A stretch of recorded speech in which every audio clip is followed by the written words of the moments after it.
and we will get this all going. All right, so we're going to be picking up where we left off with the Transhumanist tribe colony that we're doing an Arco Nexus run. We are on the second phase of the Arco Nexus. For those who do not know what an Arco Nexus run is in RimWorld, Arco Nexus is one of the endings to the game. So the endings you have is to build the ship and take off, to find the ship and take off, to convince the royalty people to take you off the planet, and then the last one's what's known as Arco Nexus.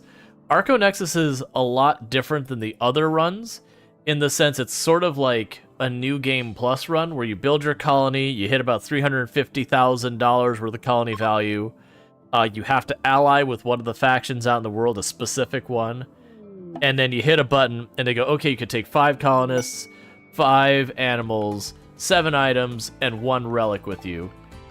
And you do all that. And once you've done all that, like, you basically start a brand new colony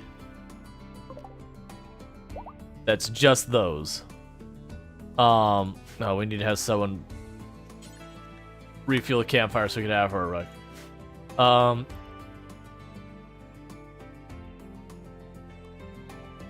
You sure you say, referee, please check the VAR?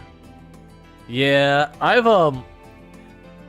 haven't consistently been able to catch, like, because of my own schedule, I can't usually consistently catch the same people, so none of my watch streaks have been particularly high. They're usually like 3, 4, 5, somewhere in that area before, you know, I have to go do some project that I'm not able to tune in or whatever. But I've definitely heard people having, like, weirdness that their watch streak doesn't line up to what it should be. So I don't know what to do on that regards. Alright, so we've got our festival going on, because it's time for our party.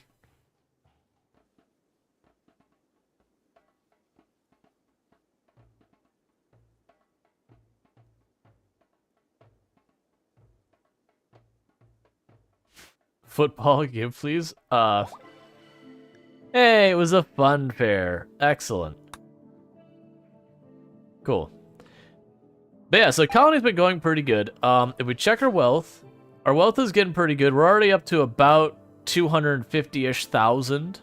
And you can see here's the 350,000, so that drop is the last time we did a reset, which is the whole thing. We have to reset 3 times for this run to win it. So it's like New Game Plusing 3 times. So when we cross this threshold, we hit the reset button, we take our colonists, we do all that. At the moment, it's looking like we'll probably just carry forward the same 5 we had before, but we'll see when we get there. And part of the thing that's contributing so much to our wealth is we are breeding Thrumbo, because we did manage to get Thrumbo from our last colony. We got a breeding pair, and we've been just running with it. And just, our wealth has been exploding, because each and every adult Thrumbo is usually around $4,000, give or take, depending on injuries and yada yada yada. You also have to research this thing at each stop. You have a building like that to research. It's like the length of one long research, so it doesn't really take that long. You can get through it pretty quick. What quest did I have floating out here? We have going for the next relic, which we're not ready for, and that's it. Cool. But they're venerated, so we have to sell them or something? Yeah, they are venerated.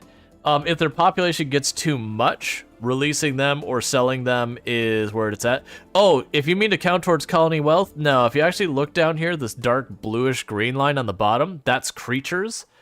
So it does include the Thrumbo here, that every time we get a new Thrumbo, that goes up about $4,000 once it, once it reaches adulthood. Okay. They're replacing a lot of busted up stuff. So Goobish here can use another bionic arm.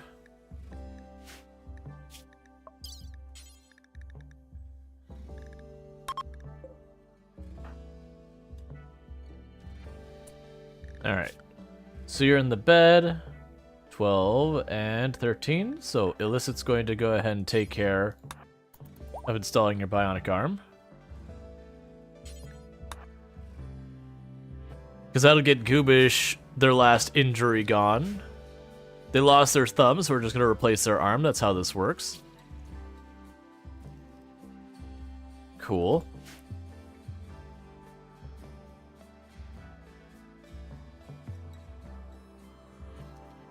Hey, Spencer, how's it going? But yeah, so right now it's basically building wealth, trying to get all that stuff going on. And as far as the plans for today's stream, we're planning on doing this, and then I'm going to be doing, more than likely, more farm sim. It says, feels like this one is actually 5 days. I have no idea with the tracking for the words. The streaks, it seems to be kind of hit and miss, so I don't know what's going on in regards to that and its accuracy and all that, because I know a lot of people have had problems with it not, like, they'll get stuck on like 20 days for 5 or 6 days. Like, it won't reset them, it won't jump it up, it just won't anything. And I know that ship went by. Sadly, I can't call it because I don't have the beacon yet, because that goes in there, and that room's not built yet.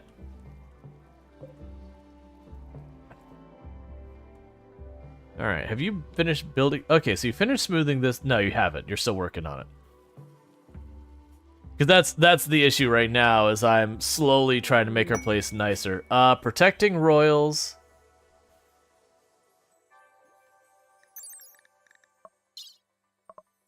Alright, so you have a pawn I don't really want. You're willing to give me standings. I have to fight 2 mech clusters. I'm sorry, man, but like 20-something standings and making me put up with multiple mech clusters for it, you're not really convincing me.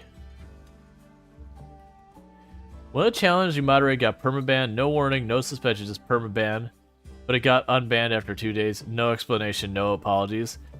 May have gotten caught in... There was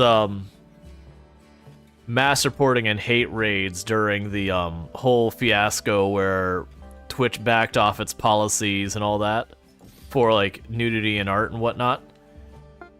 They backed off, and so you kind of had 2 major things going on. On one side, you had a whole bunch of people like just over the top memeing, putting it everywhere, and then on the other side of it, you had people just mass reporting even people who weren't doing stuff that fell under it at all.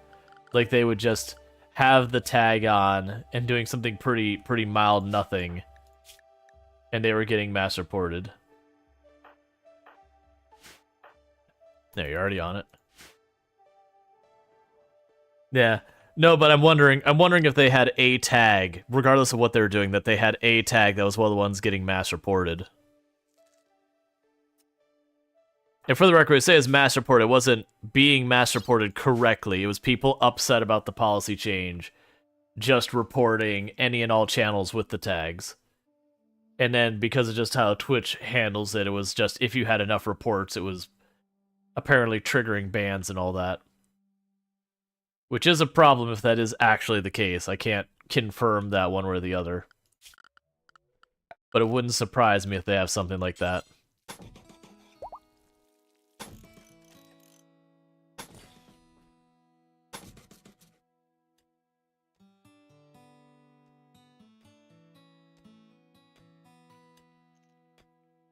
But yeah, the whole thing's been a mess. Granted, they backed off on that new policy that they're just like...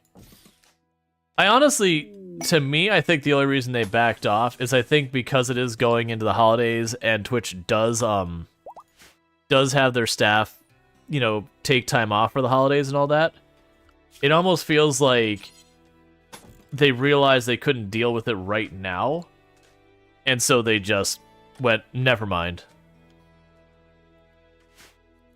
My big thing on the whole mess is I came out where I was like, yeah, you know, I actually personally feel there is a place for that sort of content on Twitch, but they need to get their tech lined up so it wouldn't show up on the front page and all that first, then enable the new policy, versus the other way around, because the front page of Twitch was a total disaster for like 2 days there. And I know people disagree about whether or not that content should be on here, and I don't know. Any place you have like user submitted content, you're gonna deal with some of that stuff. It's easier just to be like, hey, this content's here. It's off by default. You have to go out of your way to explicitly search for it. And if so, that's fine.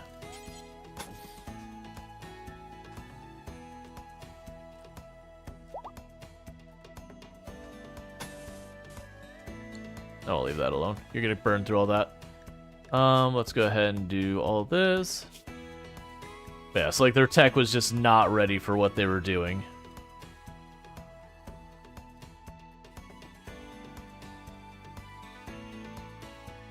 Alright.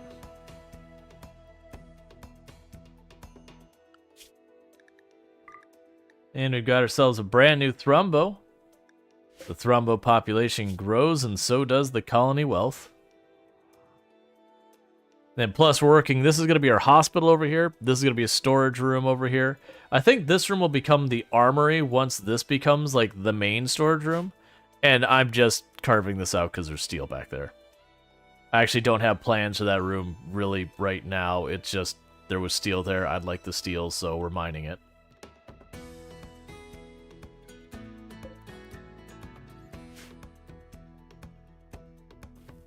Alright, and I probably shouldn't be putting down more of these paths, but I'm doing it anyways.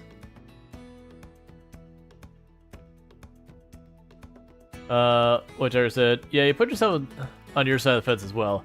I'd also appreciate if they didn't give me recommendations to those kind of channel material if I never search for it. Well, that's what I'm saying is, it should be one of those things, White Jaguar, that it's like, I have to opt in. That's like, I would like channels with this type of content. And once I've done that, then I can recommend them and do all that sort of stuff.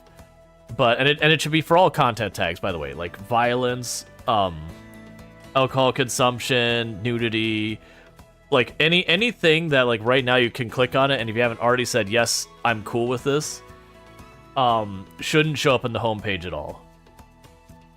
Pre-picture says, they make a rule saying you must be in the right category, so people put themselves in just chatting when not playing games. Then the algorithm is like, hey, you watched a lot of just chatting. Why don't you watch this popular just chatting stream this lady is running? Yeah. Well, I mean, but it makes sense. Like, you're required to put yourself in the correct category, so the assumption is you would want content in that category. I do feel like the issue there is they need more nuance to just chatting instead of being the umbrella that's everything. They need stuff like channel announcements category, game announcements category. You know, you get the idea that it's got a couple different variations. Like have a conversation, like, you know, conversations or whatever. Like they had I would argue that just chatting, the politics category would be a subset of just chatting. It's just chatting, but politics. I feel like they should break it down like that kind of thing. Unix says, December is always the busiest when it comes to moderation. So many scams going around and so many people staying at home with too much time to spare and nothing to do but troll and cause chaos. Yeah. White Jagger saying, yeah, exactly, I agree with you. Unix says, I don't watch channels like that and they still elude stuff on my homepage. Right, and that's what it's saying, is that's the problem. That's the one thing I will agree with it, like everyone on that. That's the problem. And for those who haven't checked out Longclaw before, got a shout out for Longclaw, absolutely fantastic content creator on the platform as well as YouTube. Played things like Twitch integration Bannerlord, has played Project Zomboid, Crusader Kings, a whole bunch of good stuff going on there. So check them out on both platforms. Let's see, they do break it down. The streamers refuse to use it because it means less viewers. It's why all in real life streamers don't use the travel and outdoors category. Right, but my my counter to that is Twitch should enforce the categories. That's what it boils down to. Twitch should enforce the categories. That, like, if you're going to have just chatting about politics, you're required to be in the politics category. And if you're not, they hit you with a warning saying, hey, you're having these conversations that have their own subcategory.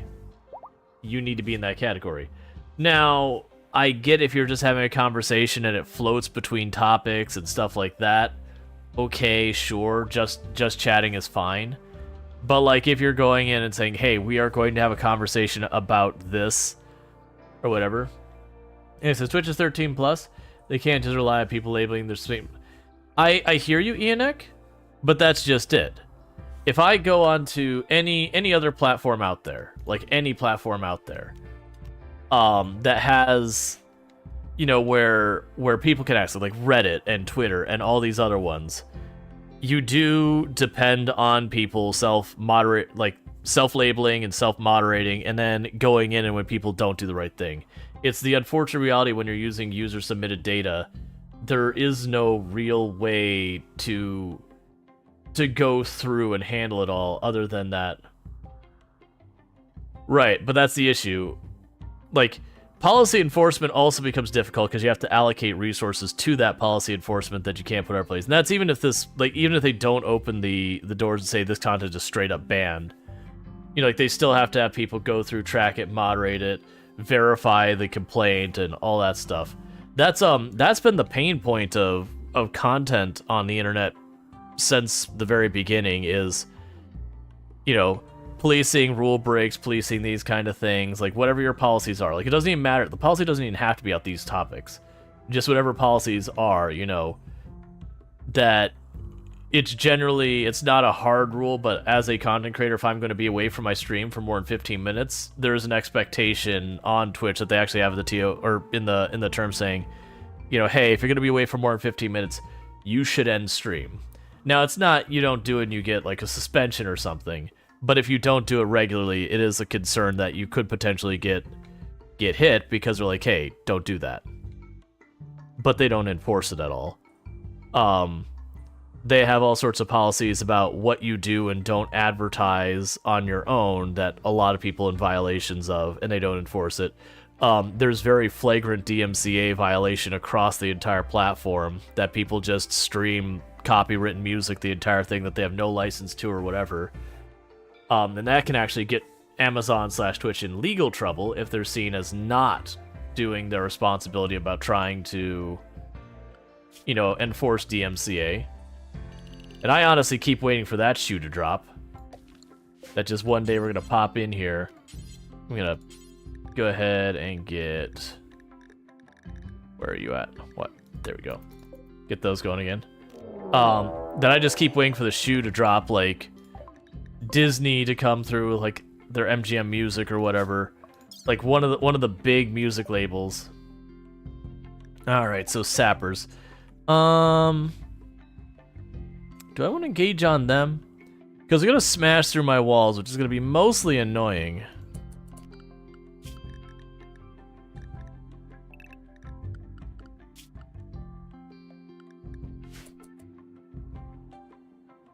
Yeah. But it's one of those things. There's always going to be a chicken and an egg thing. Now, my counter would be, what you could do with the homepage is there's already a bunch of things that try to be particular about who will and won't show up on the homepage. My thing I'd want to see is that they just be more aggressive about a lot of stuff. And if it might even have to be that, like, if a channel doesn't have certain stats and all that, it cannot be eligible to show up on the homepage. Which means someone would have to be to a certain level of success before they're even eligible to show up on the homepage. And then, you know, you'd have to be willing to risk suspension of your channel. Oh, that door's already mostly gone. Get in there, please.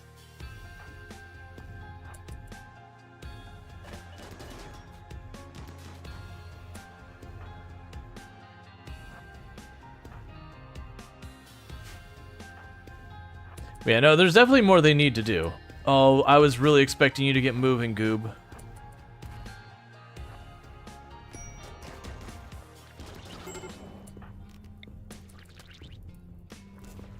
I messed that up. That might...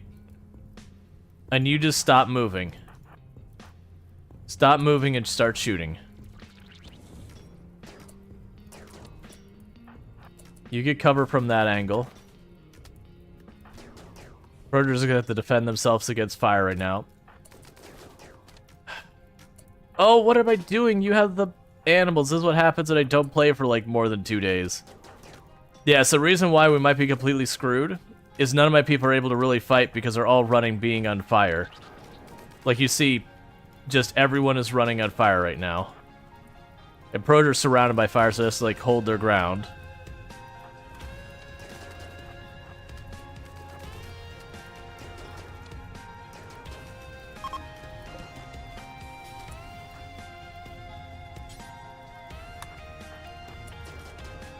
We might be okay.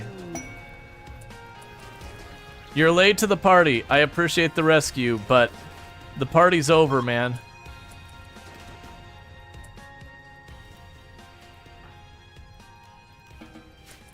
Alright, we're alright.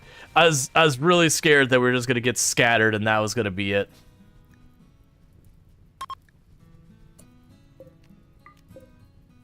Alright, let's check the injuries. Burns, burns, burns. You lost a finger. That's okay, we're already gonna deal with that anyways. Alright, actually people aren't that hurt. It looks worse than it actually is.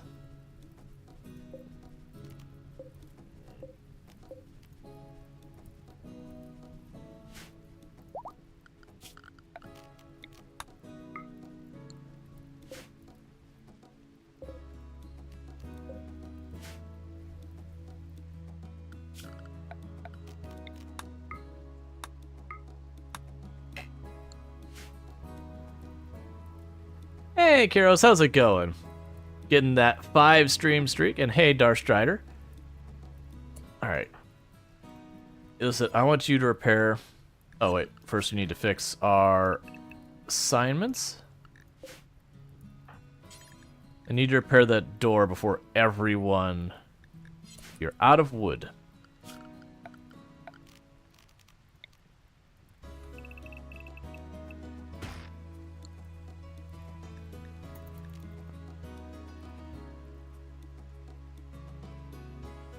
All right.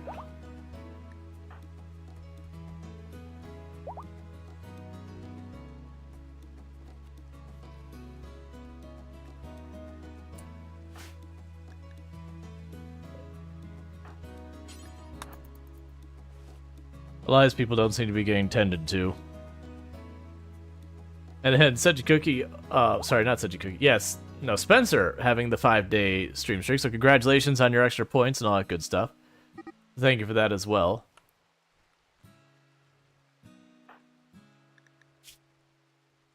Okay, so you're being bandaged already. That's good.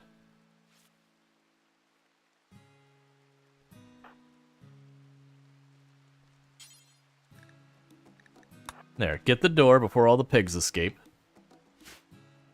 But yeah, I completely lost my train of thought because I thought I completely just killed our colony. We're lucky no one got seriously, seriously hurt. The only significant injury was we lost a finger, which isn't really that bad. And I believe we already have... Oh, it's on here, that's right. Oh, no, do we already have the arm ready?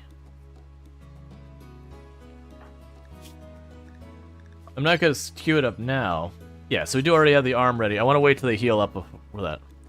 You wouldn't be saying that if it's your finger, but we also, in the world I live in, we don't have bionic hands that are simply better than, you know, our natural ones.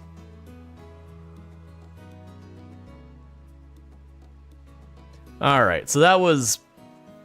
We survived it just fine, but that was definitely not a promising start. That we just horrifically misplayed what should have been a relatively easy fight.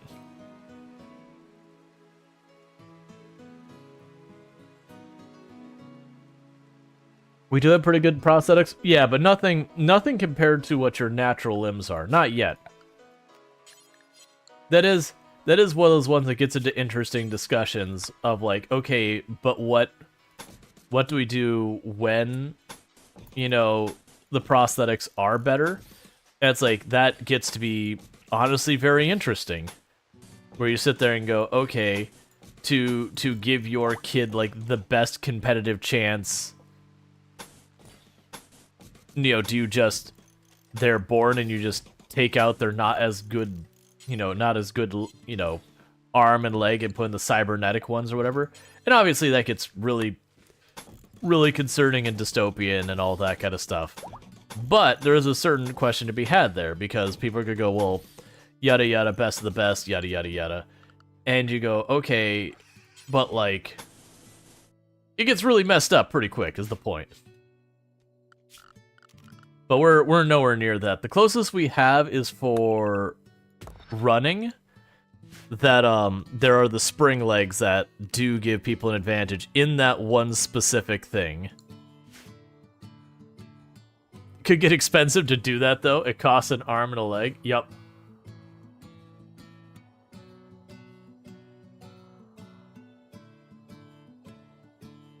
But yeah, no, prosthetics are definitely have come a long way. That's been a discussion we've had a couple of times. Is like if you lost your arm when I was a kid, and you got like a prosthetic. It was a little hook. Oh hey Jobel, how's it going? It's not so stupid. It's awesome at the future. I mean, well, the whole thing. Can I see your chapel? Sure. The light is out right now, but you see it's got kind of like this weird butterfly pattern. It just doesn't have the connection on the wings. We're building our Jade Reliquary. It's not done yet. But you get the idea. We've got the altar, we've got a Jade Lectern, we have the fire, we got the drums. We'll have the reliquaries in these back rooms. I'll probably shove something back there. Or said that should be in the pun corner. I didn't quite finish getting the pungent implemented. My variation on it.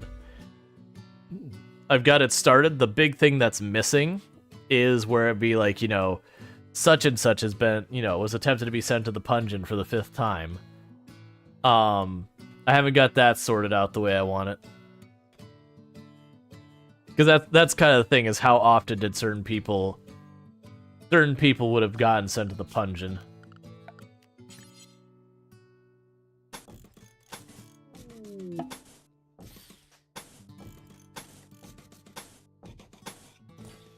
And if you're wondering what I'm doing now, it's for a bunch of those different raids, the wall breaching raids and all that. I'm trying to set up defenses that, even if they breach our outer wall, I still have a defensive line.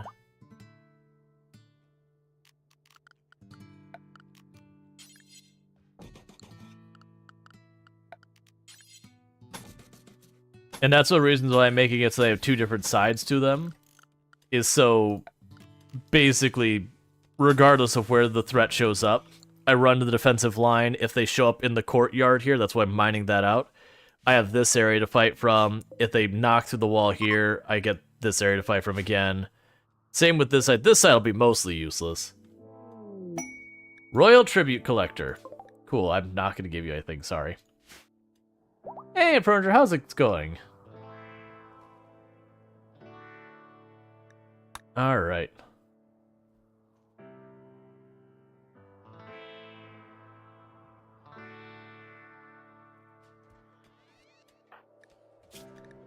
Alright, so you're almost healed up. The torso is the one I care about the most. Yeah, so while you're in there... never mind, it's going to get that done. Alright, so they're attacking immediately, but they're going to attack the normal way. So animals inside the perimeter, and our regular people inside the perimeter. We will get you in position here, and you there, and you there. The kids back here. Ranger there. That's right. Put Goobish here and then Zidian right behind you, so we can get all the Thrumbo in position.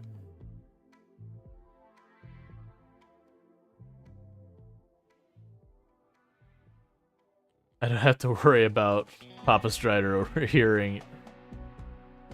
Yep. Yeah, Cookie's got some really good emotes.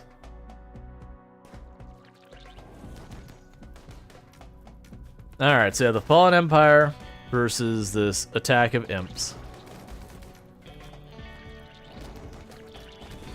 The amount of fire the imps can spit is like the big thing. Like, in seconds they can...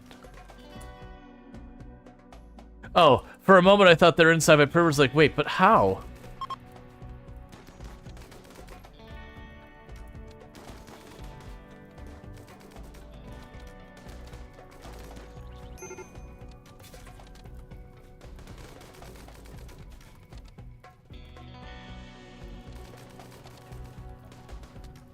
Alright.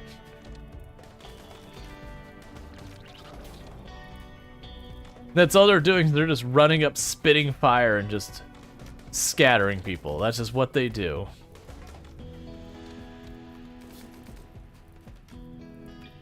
The neighbors are wrecking, you know, raising a ruckus outside. Yeah. I'm actually surprised, like, they're down to one person. The Empire is just holding their line. They're just like, no. We don't back down.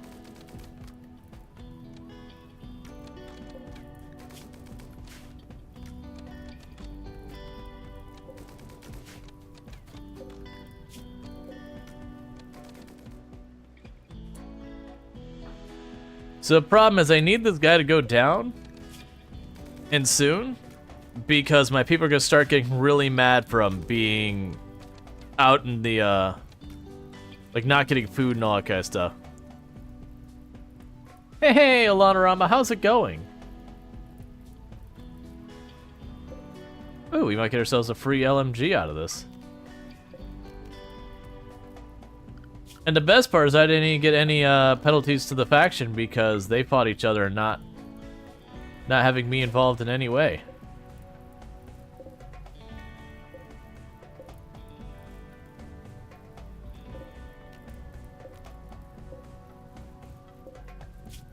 Yeah, so I probably won't be able to rescue you in time. Might be able to rescue you. You'll definitely be rescuable, but that one might not make it. Alright, so they were kind enough to soften up the imps for me. I'm probably going to have the Thrumbos run, like just run ahead so they can draw the fire. The literal fire, not the bullets.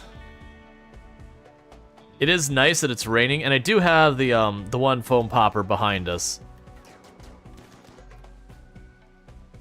Wait for it. Release the Thrumbo.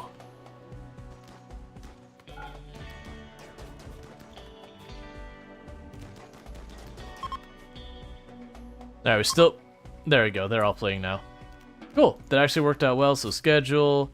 You're unrestricted now, and the Thrumbos could be in the Thrumbo zone. So meanwhile, Zidian, can you get to them in time to save them? Oh yeah, you probably can. So you rescue them. Goobish rescue them. Was Craven another doctor? Oh, Evie Meister's a terrible doctor. That's fine. You rescue them then.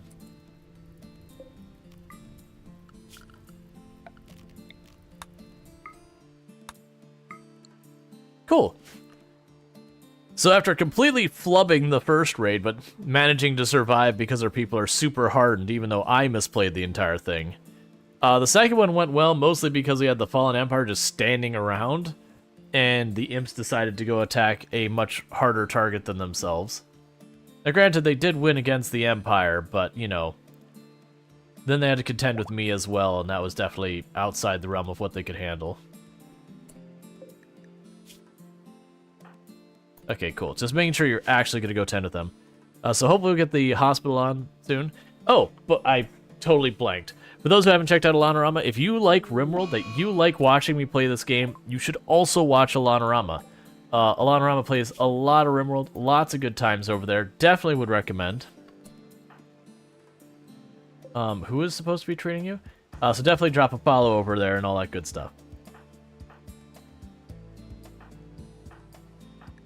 Did you? Alright. Please go deal with the person with the infection. Yeah, no, we managed to save 3 of them. Well, so far. As long as I win against this, this infection, which should be entirely doable.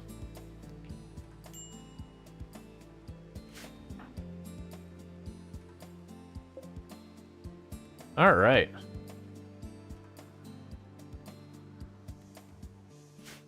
More Rim.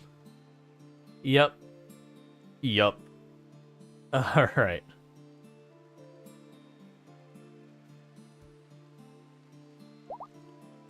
And just returning literally all of our food into find meals and all that because I have so much food. We have almost 600 prepped meals already. I'm basically trying to be as ready as I can be for the Thrombo population continuing to grow. Because Thrombos will eat you out of house and home. So we're just trying to be as far ahead of that curve as we can be.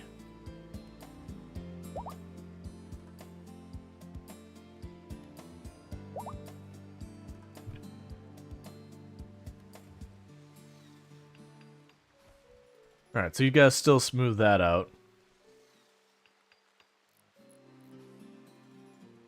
We're getting our reliquary built for the first of our relics. The one we brought from the last colony.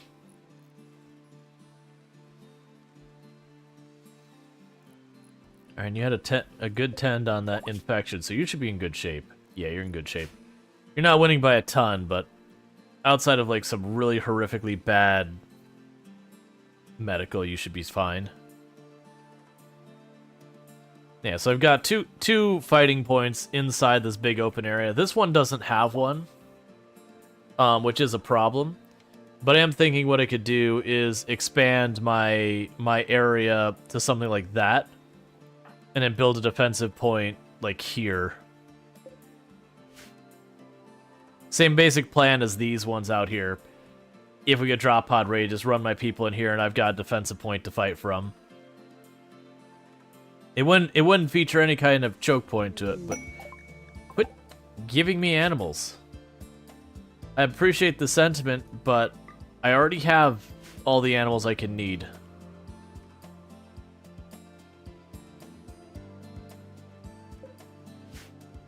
Like, what I need more people growing. Which we're working on with the kiddos. Alright, so Zidian wants to throw a party. So cool.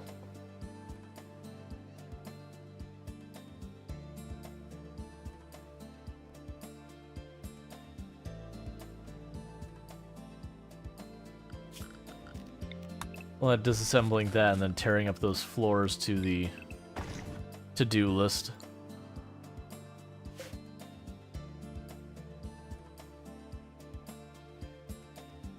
The number of corpses are just building.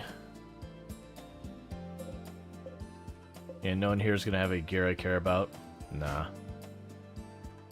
It's when you have the more advanced people attack that it's worth sometimes stripping them because I have like shield belts and all sorts of fun stuff. Wait, didn't we have someone with a shield belt again? No, that was a little longer ago. Take a sip. What's the worst that could happen?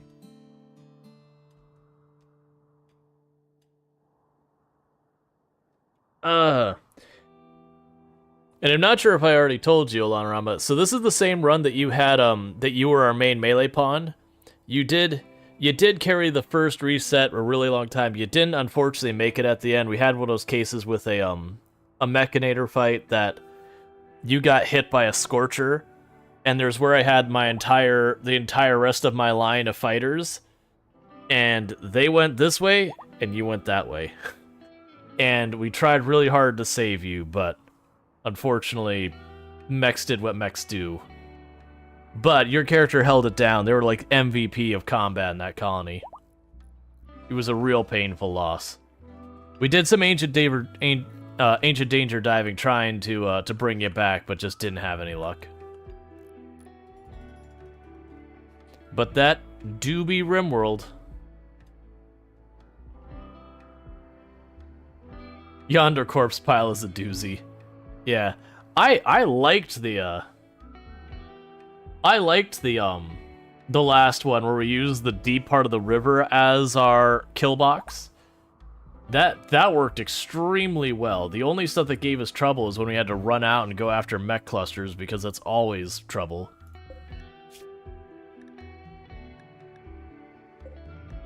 All right, so yeah, you're good there. Yeah, no, the water defenses are great. Because just everything moves so slowly in them, you can almost not worry about melee. Like, it kept only one melee person, just like, you would just stand on the edge of the shore, because it was like kind of at an angle, so you could stand on the end point. And so the one or two that might sneak past, you were just waiting for them with the Zeus hammer, just go, no. No thank you, don't want it. Otherwise, it's effectively just a shooting gallery.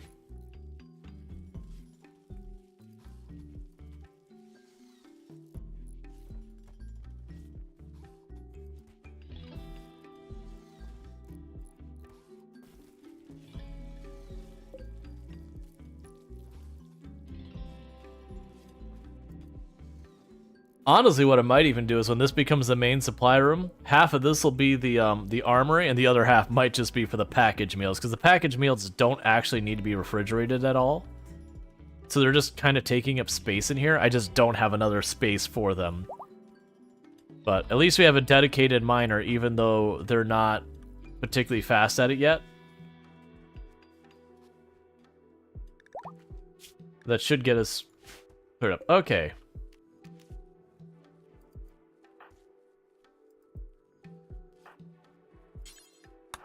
Alright, install the Life Core Relic onto our reliquary. Oh good, rare thrombos.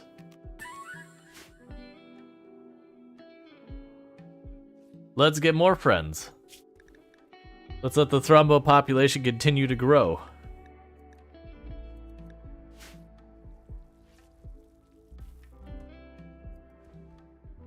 Alright. So let's see, we have the Worship Terminal's secret base. How many pieces of the... So, okay, so we haven't gotten any of the data yet at all for that. Are you on the second base? Yes, I'm on the second base of the Arco Nexus run. Like, that's the thing. Because I know I'm not super far away from doing my next reset, it kind of demotivates me from pursuing the next relic, because I know I'm just going to have to abandon it, so why would I put the time in? Versus continuing to expand and gain wealth. Cool. So I've got them on the tile. Who is our highest social? I know Goobish is up there.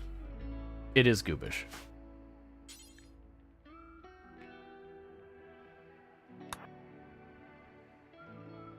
So you don't lose the relic progress. When you do your reset, you're only allowed to bring one of your relics with you, so you leave the other behind, and I believe it just becomes eligible again to, like, be off.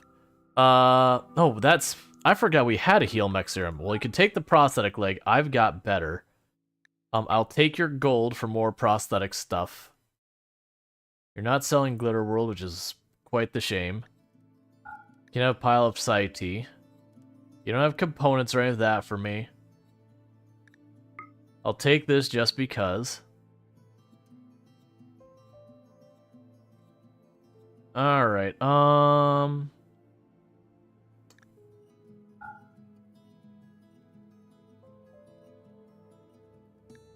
think that'll do.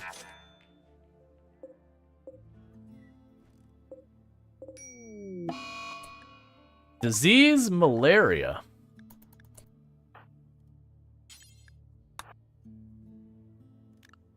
And who else got it? Imprunder.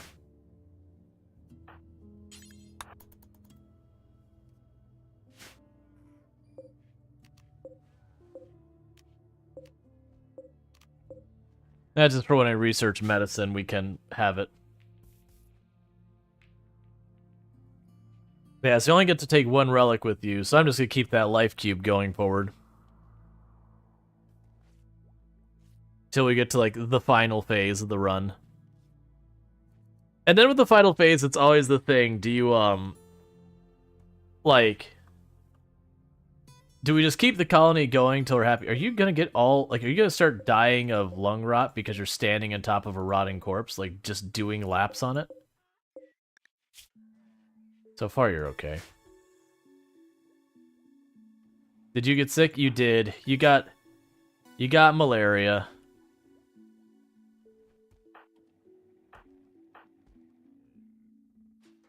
Like, you're doing fine against it.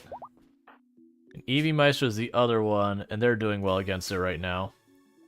For the moment, taking those two off of doctoring, so only the good doctors deal with the malaria. They'll bring the others back when we have to worry about, like, mild injuries and that kind of stuff.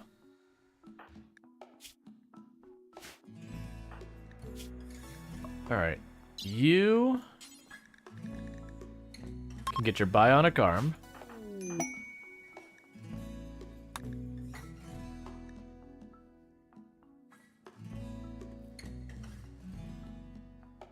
Only at 53%. That's not my favorite. So when you pack up and move to the next base, does the old base disappear, or does it become an AI settlement? It becomes an AI settlement. But I don't believe you, like, I believe once you've abandoned a base, you're never allowed to, you know, go back and reclaim it or something like that. Because otherwise what you could do is just get the base to 350,000, run across the map, like, try and take it back if you were able to fight that well. Just, like, take it back and immediately just move on. Alright, so you're basically all set. You're all set. You're all set. What are you missing out of things you'd want? The bionic heart. Oh, you don't have bionic eyes.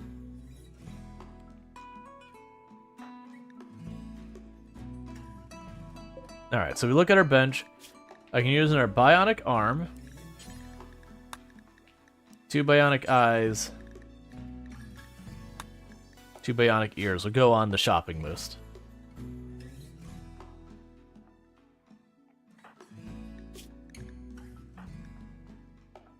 Alright, you're still winning by a very good margin, as are you, so they should be fine. And I believe illicit surgery was good, so we have no injuries out of all of the pawns they're going to bring forward. Actually, we have no injuries at all. Do A pawns have Arco tech parts? No, I've only had one opportunity to even get one, and I believe the quest I would have gotten it. We ended up having a situation. I think that was the plasteel. There was a quest I had an opportunity to get an Arco one, but it's just one of those quests that you get and you had to, like, keep prisoners, and the prisoners immediately jailbroke and got killed with me trying to get them back in their cells. We had that happen twice in the run. The one, it was something like 8 or 9 prisoners too. I'm like, there's no way I stop 8 or 9 prisoners without accidentally killing any of them. Alright, so do not build a roof here.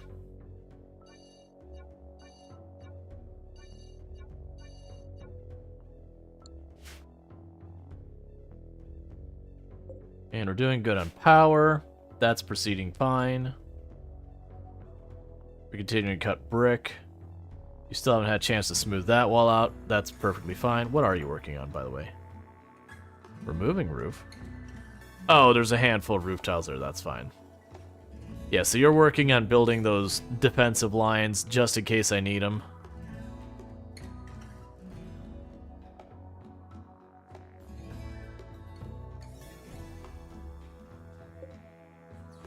Oh yeah, I forgot I have like 4 sentry guns we stole just covering the front door. Yeah, so I don't need a defensive line here. I have one. Because we run back, we let them start engaging all the turrets, and we just spray them from inside the break room.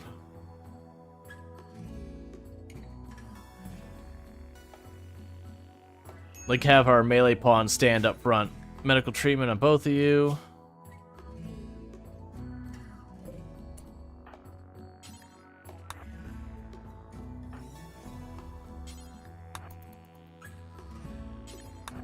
Look, sorry to interrupt your loving, but we have people who are currently just trying to survive malaria. So I'm gonna need them to be the higher priority here.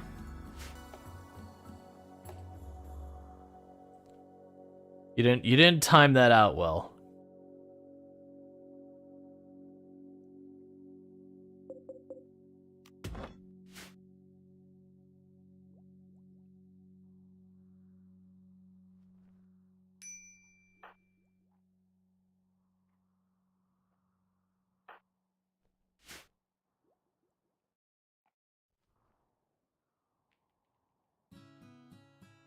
Have you ever gotten a mangled brain scar? Not in real life. Oh, in game, absolutely. And if you're really lucky when you get those type of things, you can get a perk called Trauma Savant. That there's a small chance that when your character takes a serious brain injury, that they lose their ability to speak but become amazing at everything else.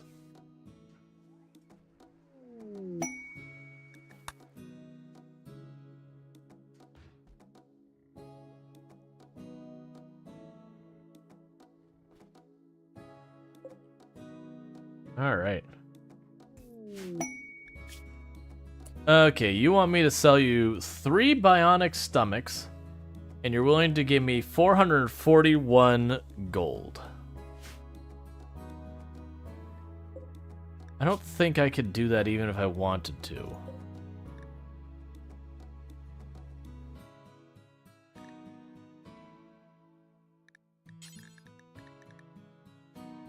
Yeah, because that would be 9 advanced components, 30 plasteel.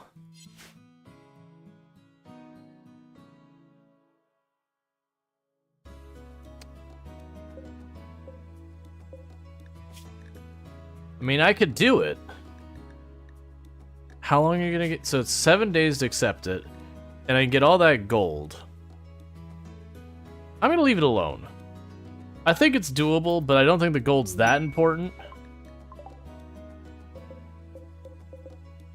And I honestly... Like, I'll probably be better off just trading for the gold than going through that. Hey, Iggy Made. Can I get a shout out for Iggy Made? Yeah, gaming's going pretty well. We just started the stream about an hour ago, not quite. And it's been going pretty good. We did misplay one fight really badly. Luckily, we weren't punished for it. But for those who don't know, Iggy Made, absolutely fantastic creator on the platform. I've been playing a lot of Final Fantasy 14 online, among other games, so if that's your jam, check that out. But absolutely fantastic VTuber, definitely worth checking out.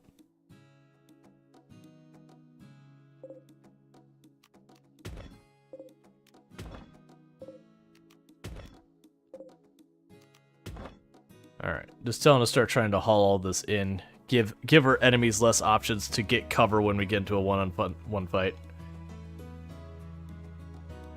Alright.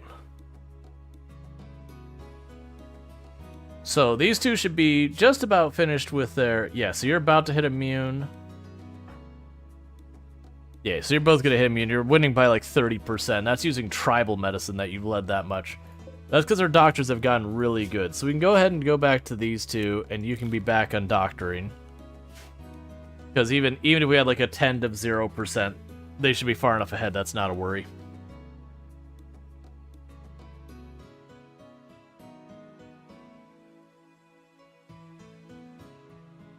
All right.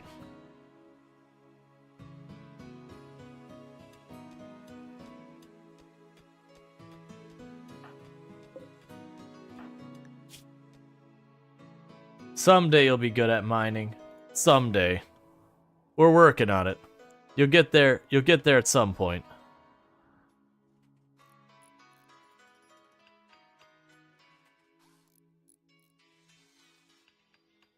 Okay.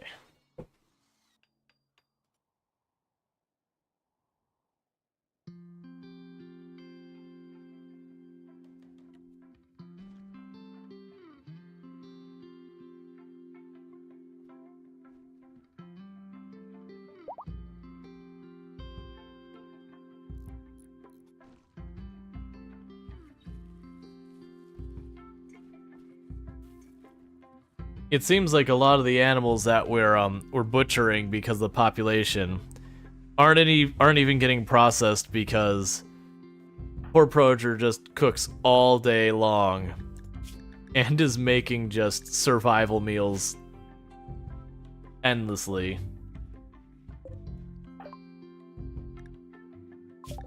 Alright, we finished being able to research marine armor.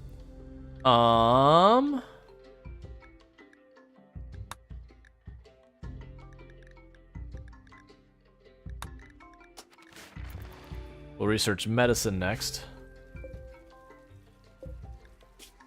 We get through everything here. Then we'll make marine armor and marine helmets.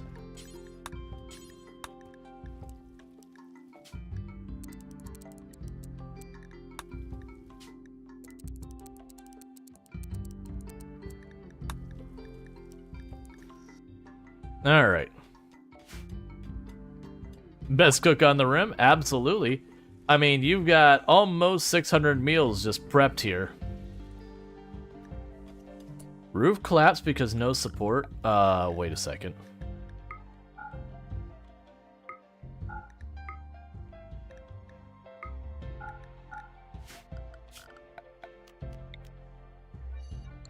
Okay, luckily you didn't get hurt, and it doesn't look like there's any more, like there's 2 tiles of roof here.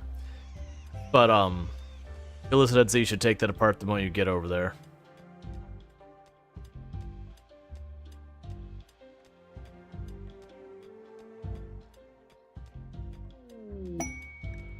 We have pilgrims who have arrived, well, pilgrims, singular, who has arrived to check out the relic.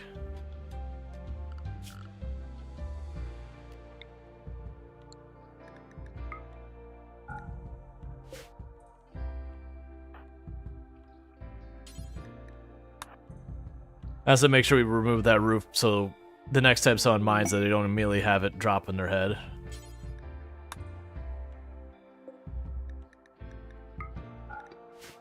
I can't get the last piece, that's fine.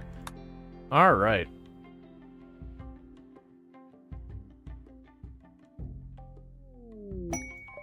They have Go Frenzy, that's fine.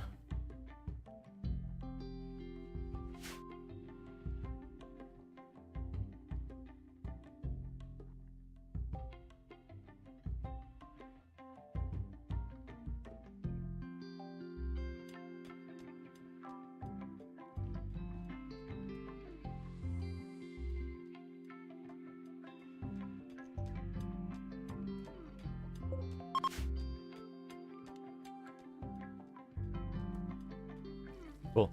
You can also get rewards from the people, the pilgrims who come through will sometimes leave you extra stuff just in general. And what are you working on? You're repairing the walls, that's fair.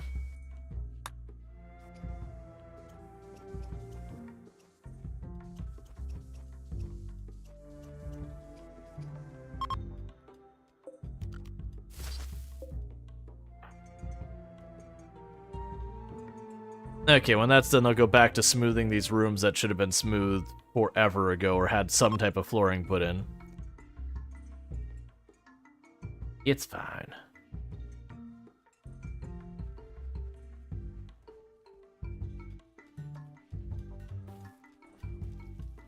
Yeah, so you're down to the last 3 tiles in the break room. And then once that's done, we're going to start working on bedrooms. Or no, we're not. We have where the power line's supposed to be running the wall. Alright, so another bionic arm. I don't remember who that's for.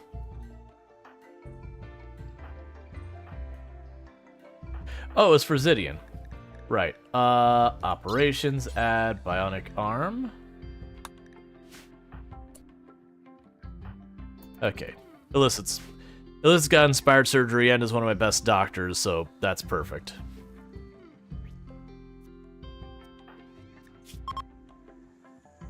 Cool. So Zidian's slightly more teched out than they were previously. We got a couple bionic eyes coming in.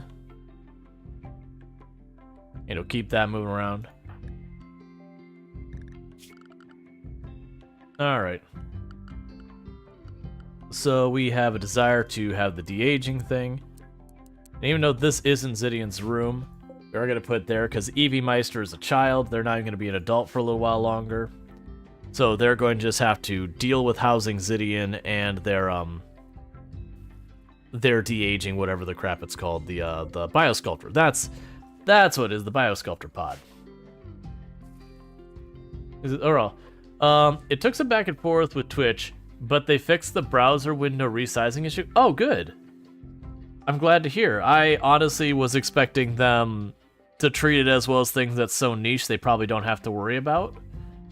just because it's, you know, it was resizing while things are happening. And for those who don't know what's going on, there was a bug that if you change the size of the window, like where the button for like timing people out and all that would be non-visible, but you'd click on that area and it would trigger anyways, which can result in unintentionally timing someone out or whatever. So yeah. So I'm honestly impressed that they did do something about it, because admittedly, from my stance of the dev, like dev is in the past, usually you have like a dozen bigger issues to deal with. Just kick that one down the can, because it's so it would probably happen extremely infrequently, is the way I would put it. Chromium only browsers were affected, so they didn't want to at first. Gotcha.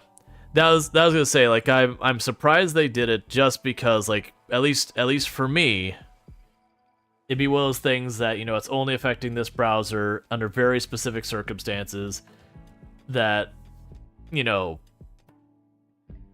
like that whole thing. It is, but it is one of those things that's really easy to unban or untime people out, and it would be, the likelihood of it happening is fairly low. So it's not that the impact isn't there. It's, you know, like, you have a bug where your computer crashes, but only under, like, extremely rare circumstances. You're not going to prioritize that bug fix over other stuff, usually. Now, if it's common circumstances, then that's a different matter.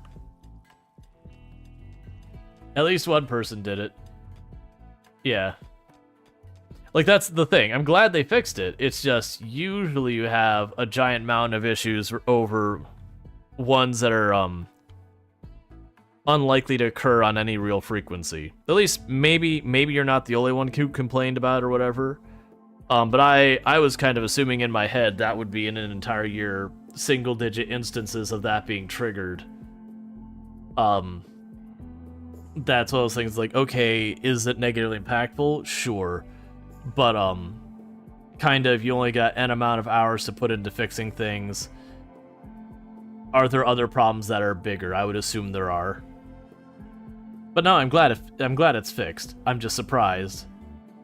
Not that I don't agree it's a big issue that you can, like, people can get randomly timed out and all that because of a UI issue.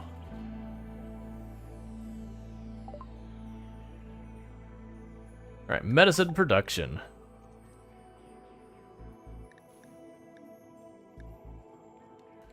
Let's see here.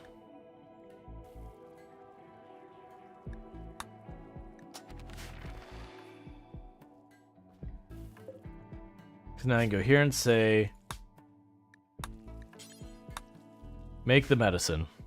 And it's telling me there's no one in my colony who's able to make the medicine, because they need to be both of a high enough crafting and a high enough research, and there's no one who actually has that combination, so we'll never make the medicine. So, if we get one of the things where you can boost your skills, it means I need to boost my skills. Do I have the armor set? Yeah, we have the armor set to smelt. It's just there's always been more stuff that needs... Alright. But the icons disappear on the user's list only appear when you hover over the user's name. So they probably changed something around that. Yeah. It's probably whatever makes it disappear they just got rid of.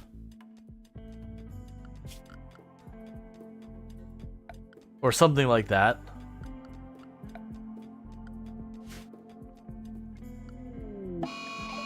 A singular mad yak. Okay.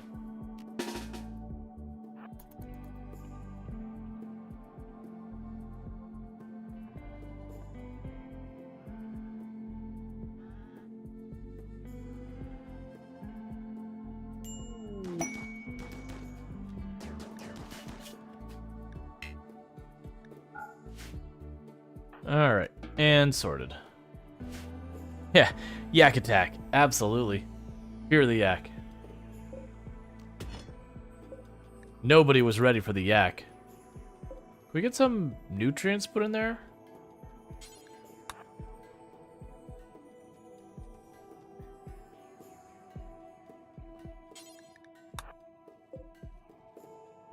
Why are you putting, like, the least efficient thing in there? I've got a freezer full of entire meals, and you're just like, nah. Let's take individual stacks of berries.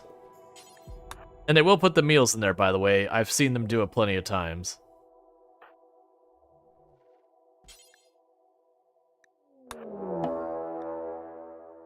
They'll breach our walls.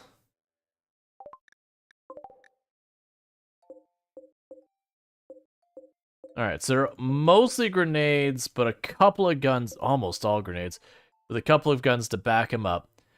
It is an attacks immediately raid. So let's see where they start moving.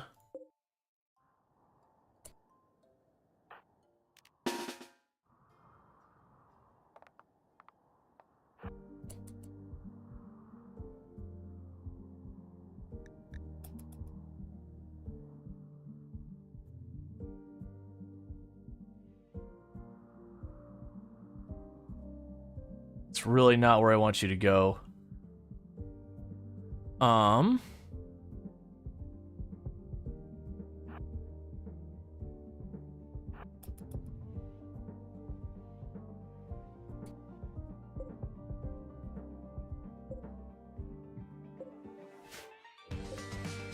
So they've got no guns in their lead group.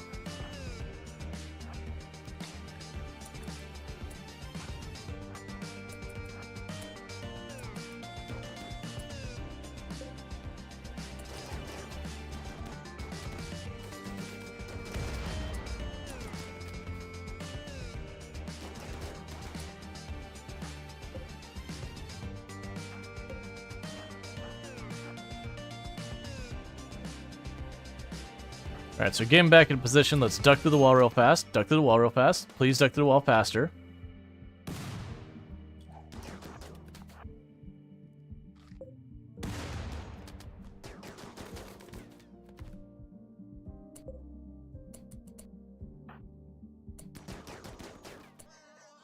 They're social fighting, which works out real well for me.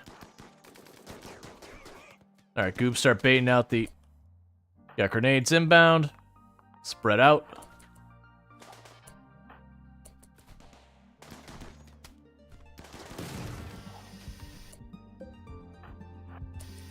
Please run, please run, please run.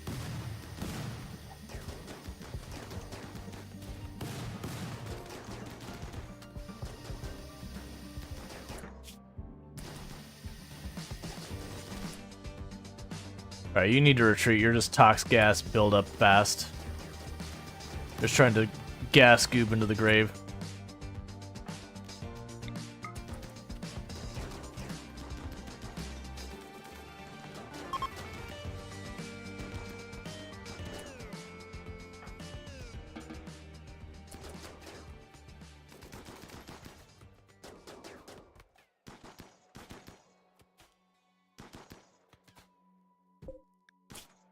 Please don't run right back into the gas and get yourself hurt. So who's... Why are you banging on my wall over there? Just go around.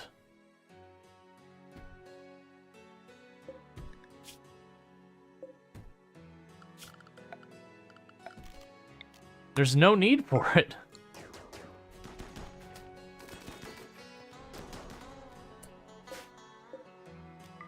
You could have left just fine, but you chose to smash my stuff.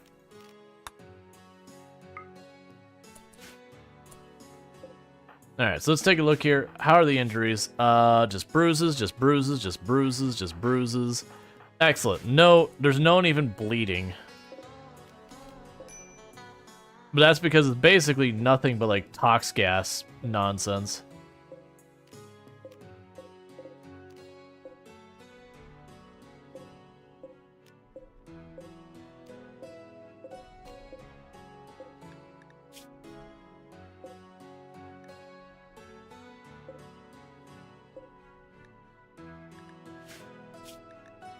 So strip that one. They've got stuff I'd like. Strip that one. I don't care about that. I don't care about that. Okay. So start getting everyone patched up.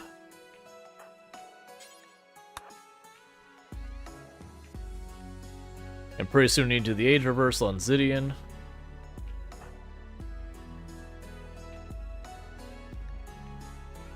Would you stop playing billiards and go patch people up?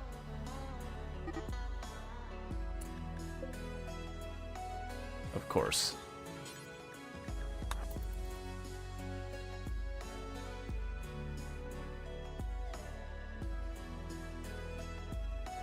Just trying to get this fixed as fast as we can.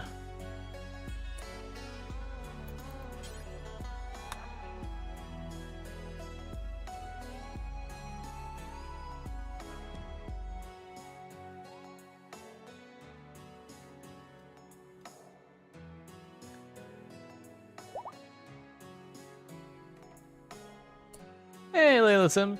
Thanks so much for continuing to watch the channel. You're up to 5 streams you've watched in a row, so an extra 450 points in your pocket. So thank you so much for that continued support and viewership and all that good stuff. All right, Zidian, you're tending to the thrombos and all that. So that's good.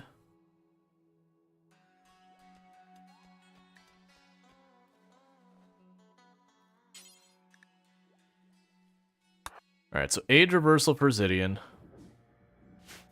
That does mean we're going to be shorthanded on people doing the growing, but that's pretty okay. We've got like 600 meals in the bank. Hey, Layla. Let's see, why can't pine trees survive under 00C in RimWorld? That's just arbitrarily what RimWorld decided was the appropriate color for them to die. It also probably depends on like what kind of pine trees they are. I know there are pine trees that can survive at ridiculously cold temperatures, but not all of them. Pine trees, so far as a species, is a very broad species of tree.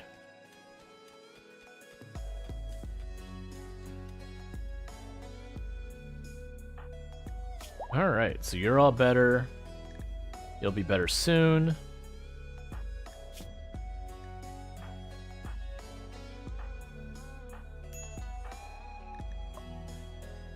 Alright, add.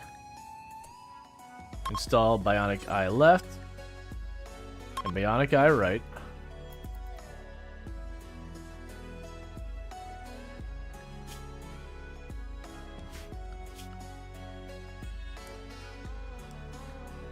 Take you up doctoring again so we can have one of our better doctors deal with this. Alright.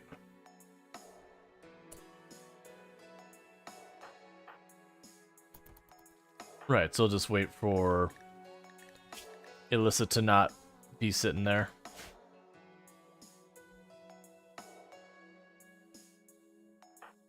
You should be fine, because you shouldn't have a penalty to your manipulation. Yeah, no, your manipulation is 138%. Alright, that's one Bionic Eye installed on Goobish, and we'll get the other one here in just a second.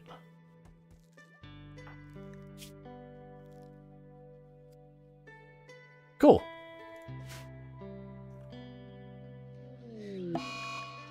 Alright, we're gonna have all our people having a little... Well, all of the men in the colony are gonna have mood issues because there's psychic things yelling in their brains.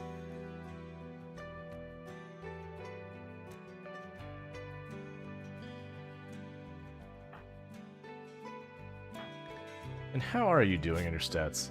So you're up to Social 4 and climbing. Xenogenetics gene processor. We'll see if I actually get anywhere with all that. I'm kind of low-key hoping I can get the an opportunity to get a hold of the Sleepless thing and just give my people Sleepless.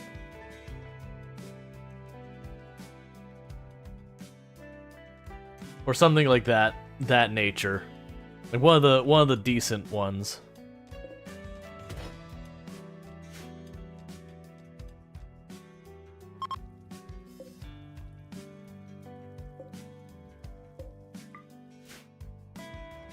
All right.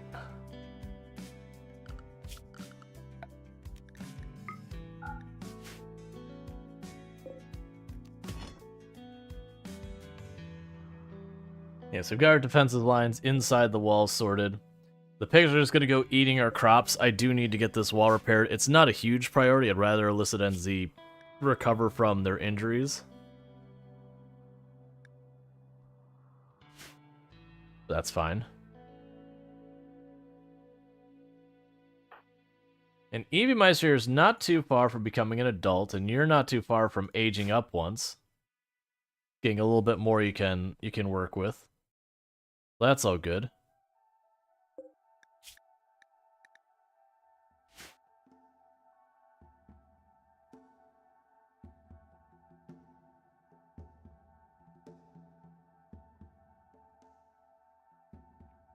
How old are you? You're only 27.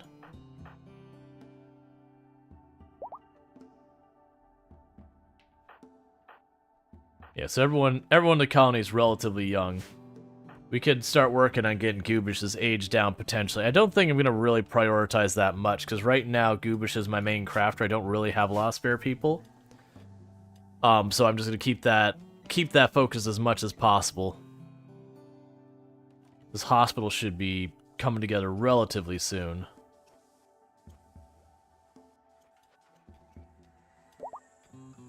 Can't quite smooth the wall up here so I can run the power line down to the rest of the base, but we'll get there.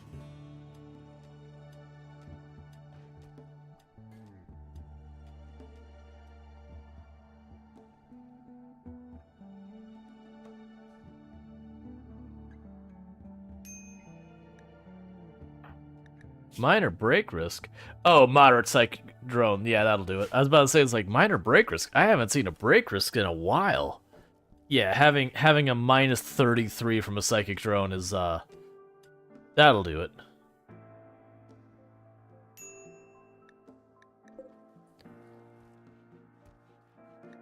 Yeah, running a storage space for everything. Which that's what that is. That's a room queued up, so once we get this room mined out, that's the next one. Just can't keep up with the mining.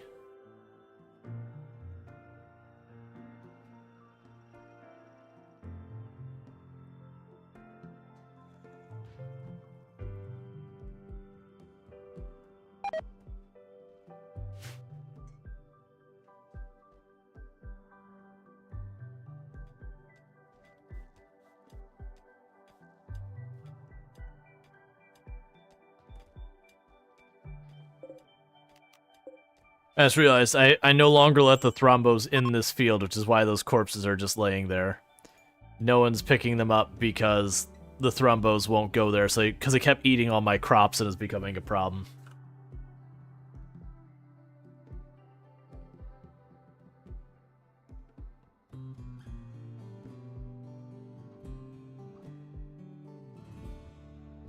All right.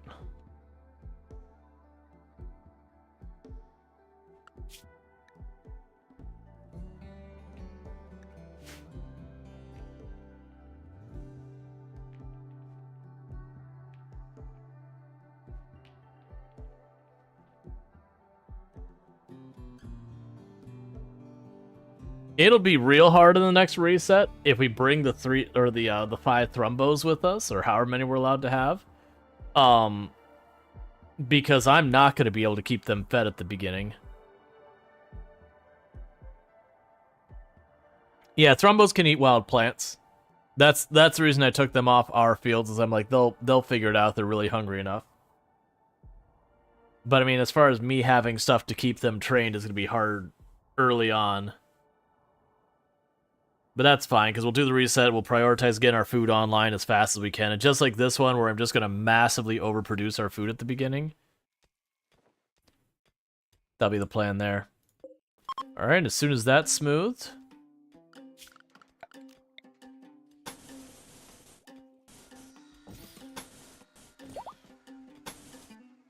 we'll now have the unstable power cord wired into the rest of the colony. And then meanwhile, we're going to start making this annoying to look at by going these rooms here. Smooth those rooms. Yeah, the taming food. That'll be an early game annoyance, but if I have them fully tamed up, it should take them a little while before that taming drops off. So I think that'll be okay.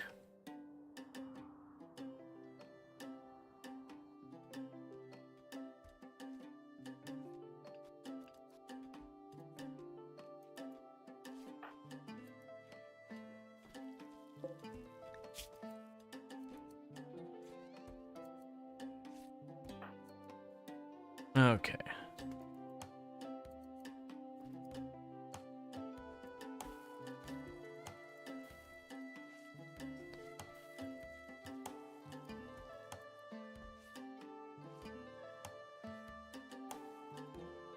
Poor Insanity's the one who got stuck with cleaning duty.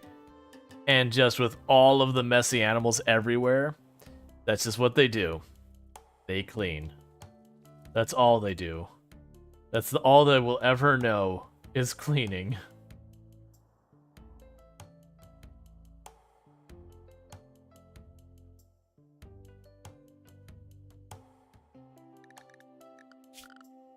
Okay, so furniture, hospital bed, make it out of steel.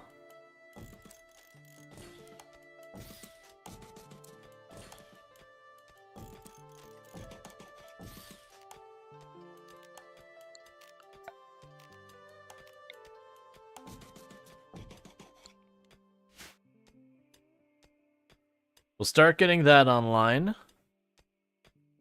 I will need to smooth out some walls somewhere. Actually, no, I won't. Gene processor. Arco genes. No, I will want to deal with this. We can go orders. Smooth that wall. That's fine, I don't care. I need them to finish mining this out so I can actually get the trade beacon inside here.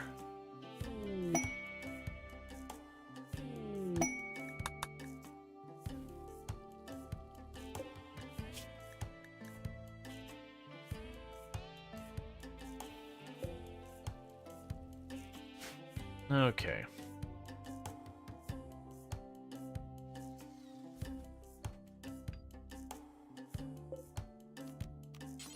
Right now I'm setting that to prisoners, and the only reason I'm doing that is so they won't use it until I've got like the light and all that set up in here.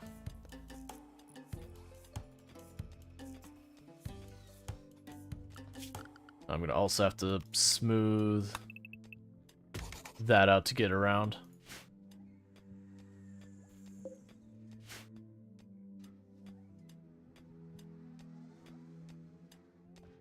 All right.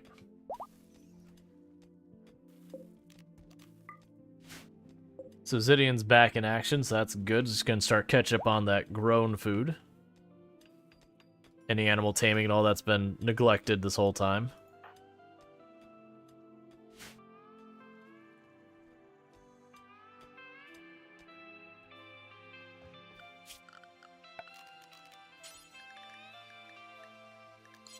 What's the other stone we have here? Limestone.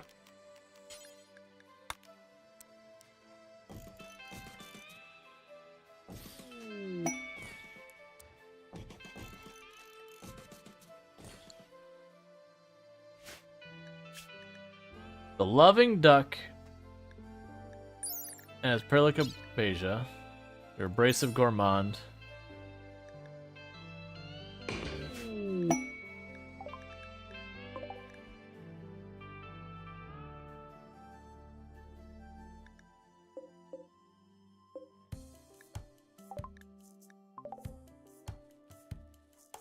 I don't know where the duck is. There's the duck. Okay. So we're basically taking care of a duck for 6 days for some rep. It's not that big a deal. But yeah, so these shelves are going to be prioritized for medicine and for, like these two I'll make the prosthetics and those I'll make medicine. Ooh, this could be good. Have a decent amount of money if you do not mind. Because if you have a decent amount of money, I can get rid of a bunch of this junk I don't want laying around my colony. They got 203. That's not really a decent amount of money, but it's not nothing. So if you could take all of these bows I'm never going to use, I would greatly appreciate it. Take the Pilas, go and take that revolver, and the machine pistol, and you're pretty much spent. Do you have anything I want? I'll take your stack of medicine, I'll take your components, I'll even take your packaged meals. You can take my go juice and my smoke leaf. and a couple Site. We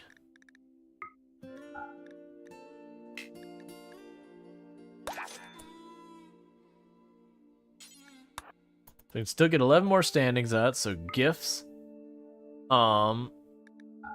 There's some more tea for you.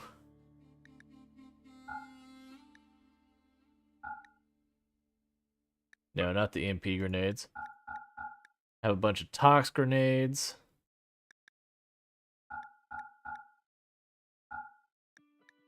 And how would you like a giant mountain of tattered clothes? Ooh, boy. You're just gonna be my colonist garbage can. It's totally fine. Some of them are actually relatively nice, though, so hopefully you won't be too upset about it.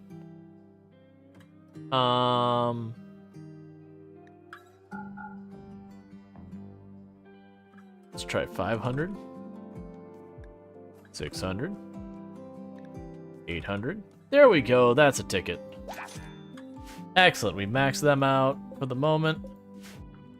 Give me the rest of your stuff. The good news is that cleaned out a large volume of my warehouse storage, whatever in here. So you can see all people like scattering to grab all the stuff to quickly get it in here.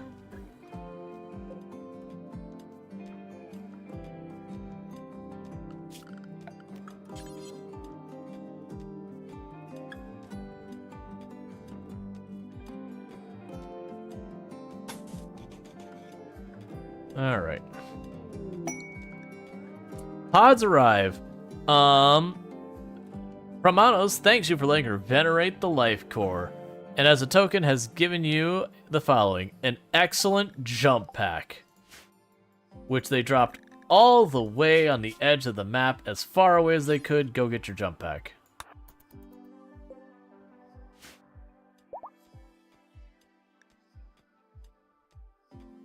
That's nice. I like that. The emote there, Eunuch.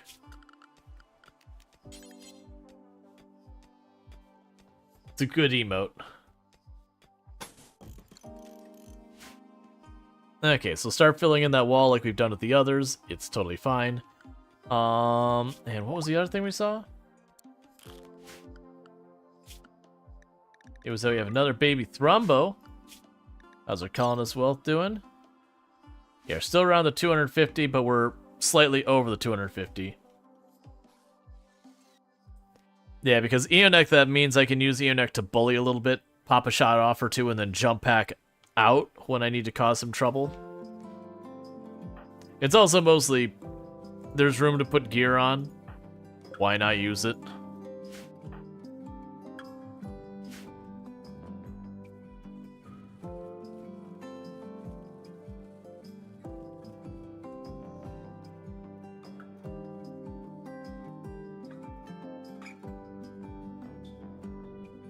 Oh, let's also go here, furniture. Put the standing light right between those. So it'll be a little while. I gotta build the wall here. We're gonna have to smooth all this out so I can put a power cable through there. But the good news is, when Evie Meister goes to haul stuff, let's actually check. What are yeah, set areas in there. I was double checking to make sure Evie Meister could actually go through there. Oh, no drugs for you. Small children do not get drugs.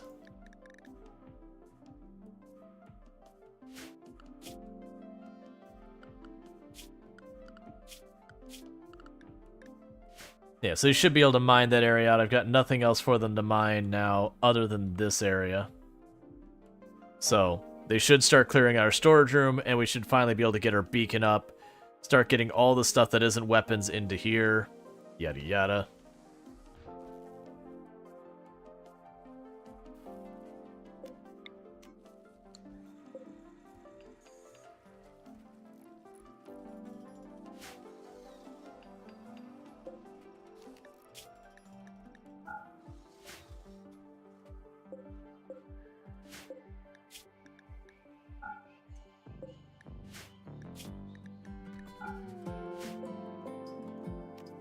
So like these two together. Clear. Body parts, yes. Critical. So those are the body part shelves. I'll end up having to tidy this up. I'm just gonna let it go the way it's going for right now. Link. Clear.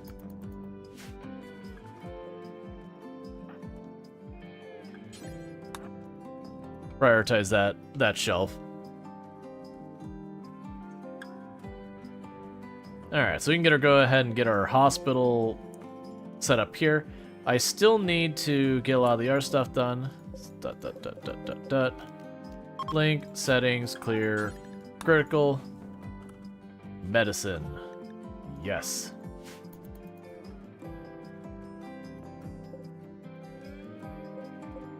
Honestly, it's probably better than this space is for us right now. The big thing is I need to get power run through here, which we can start working on. They get the power up that far, but then needs to run the wall and around, because I'm not going to run through the room where it gets a appearance penalty. But once they smooth out... You know what? Why haven't they built that? Are they out of slate? No, you're not out of slate. Why didn't you build that? I mean, either way, they'll get to it eventually. We just keep expanding the base little by little, and we will get there.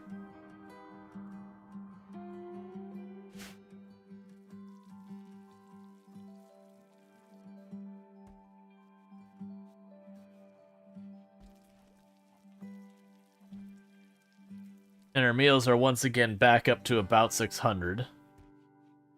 I do have them assigned to not eat the, not that one. To not eat the packaged meals, right? Yeah. So you are just continuously getting more and more and more packaged meals. Masterwork hospital bed. Ooh. Cool.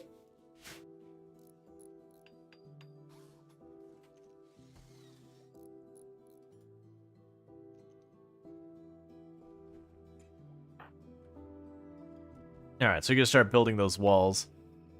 Because I'm not gonna use that back corner of the room, so I just want to fill it in.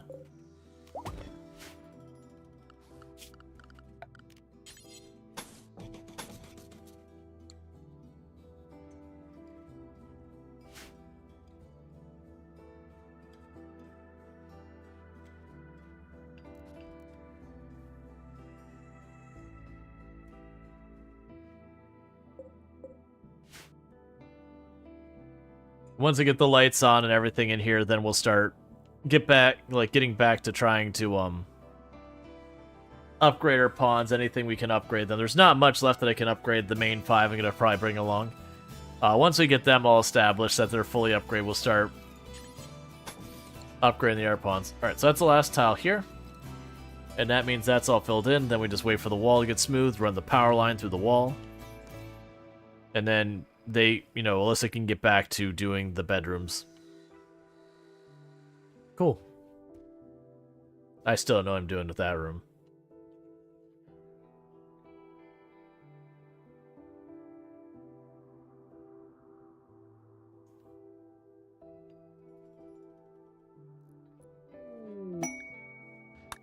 Another masterwork bed, love to see it.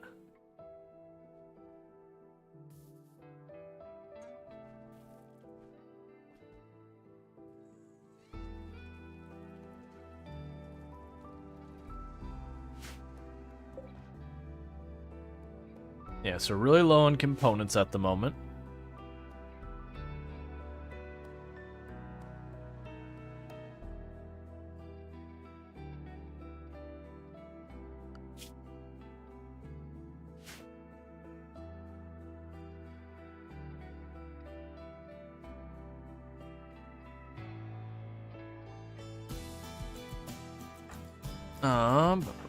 Let's do this. I've been putting this up.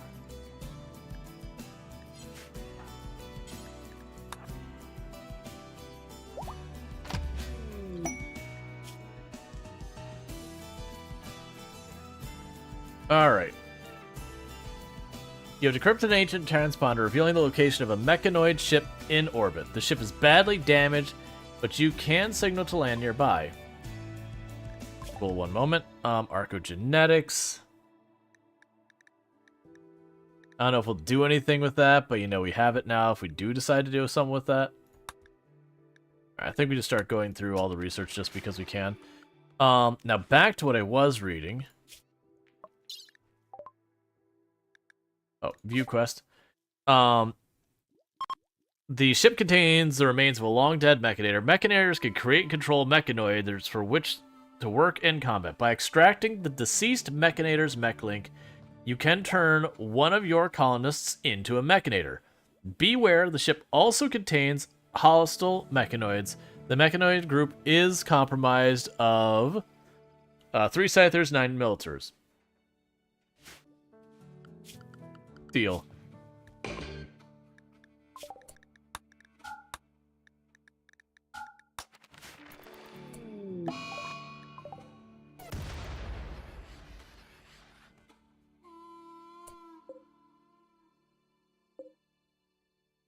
Alright, so they're all short range.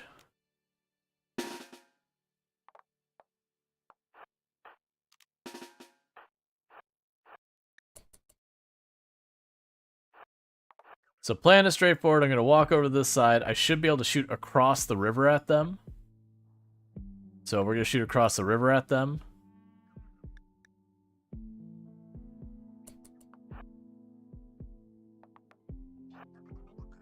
And then when they go to rush us, just send in the thrombo.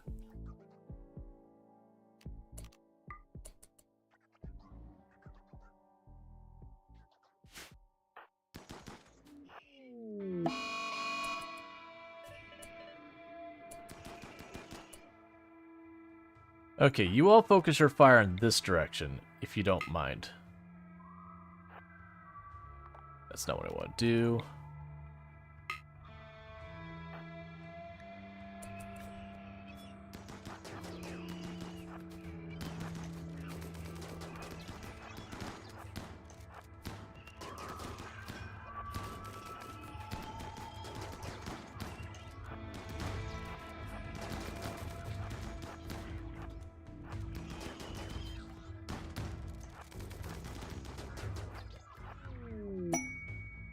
Alright, so who is the one we're jamming that in? Honestly, I'm gonna make it Zidian. Okay.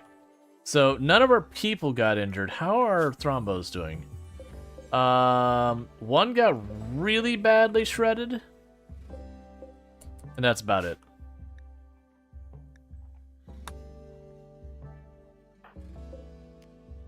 And also, we get to take apart the ship.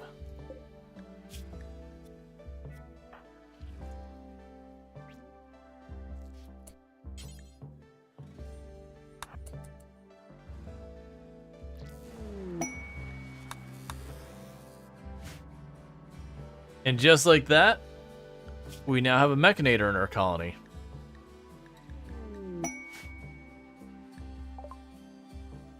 A constructoid has dropped from orbit and is placing itself under the control of Zidian. Excellent. You go, little buddy.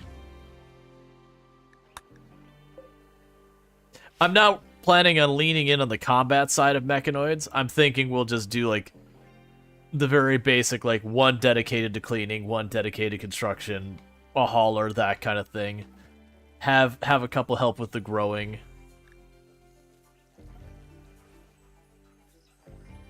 We'll make the other half of the hospital the mechanoid room.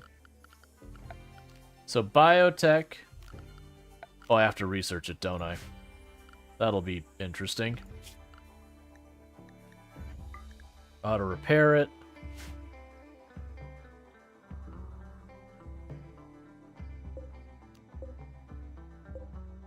On next pawn. Oh, dibs? Yeah, that's not how that works. You gotta join, you gotta hope.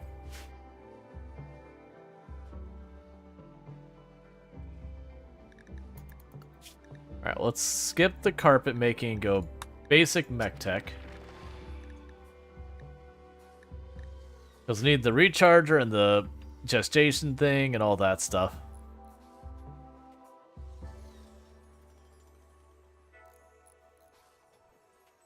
I wonder if you're going to bring the mechanoids with you, what they qualify as. Would those qualify under animals? Because it's not a pawn. It's not really an animal. I could see it being an item, maybe? It's not entirely clear what that'd be under to at least me.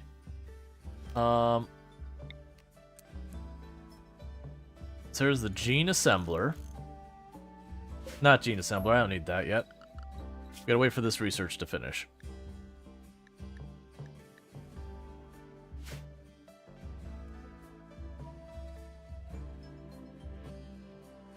Let's see, after, on the last colony, Rual got killed not even one stream in. Hey, man, it happens, man. It's RimWorld. But no, I don't do dibs. I never will.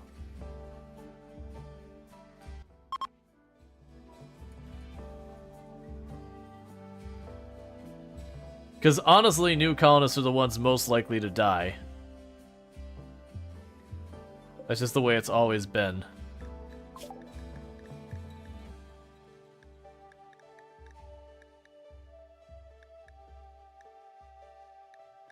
Alright, back to this.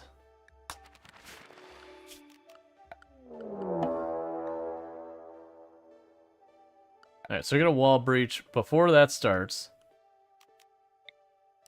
Thing for making new mechs.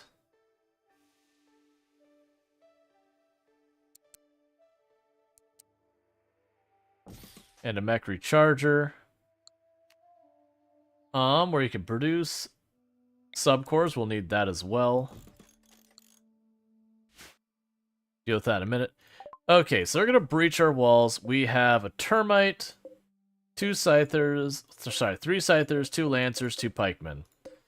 Alright, so a nice balanced force to fight us. No, bring you as well.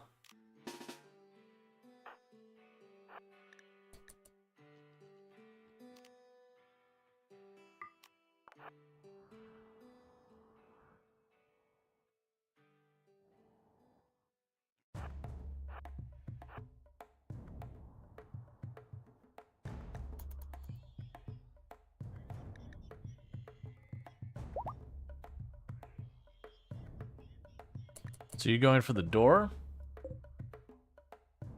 You're going for the wooden wall. That'll actually work out, because that means you're going up here. Which means I can outflank you.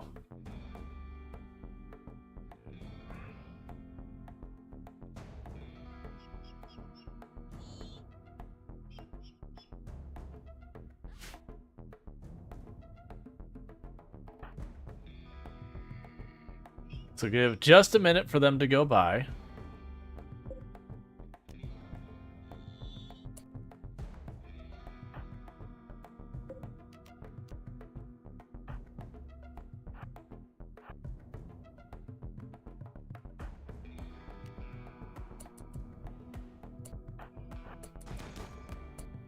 Don't poke out the door.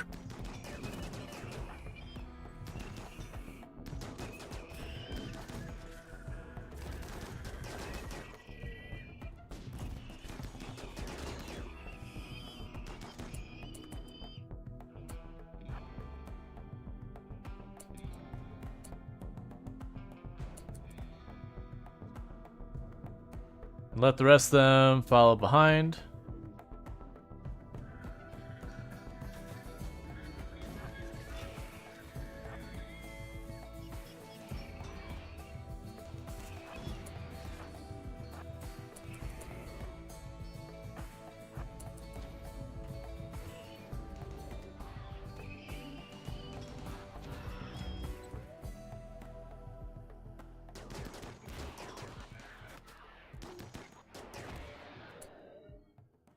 Alright, and sorted.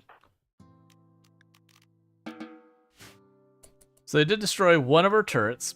That's fine. But otherwise, we destroyed the entire group. None of our people took a hit, and I think one of our thrombos got a little nicked up. Yeah, you got some minor scratches. You got some more significant scratches. But yeah. Let's see. Why is it that the ferret is the only animal that will go to war over a gym sock?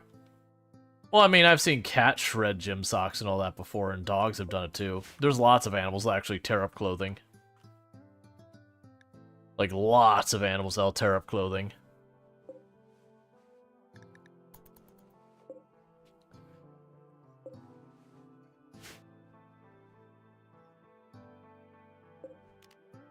Cool, 14 components. Love to see it.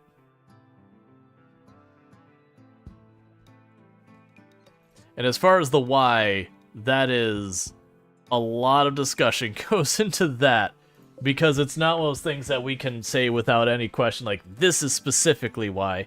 There is lots of theories as to why, and a lot of those theories have very strong merit, and it's probably, the reality is probably a little bit of ABC kind of thing. That, while there are many theories, there's a little bit of truth to probably all of them.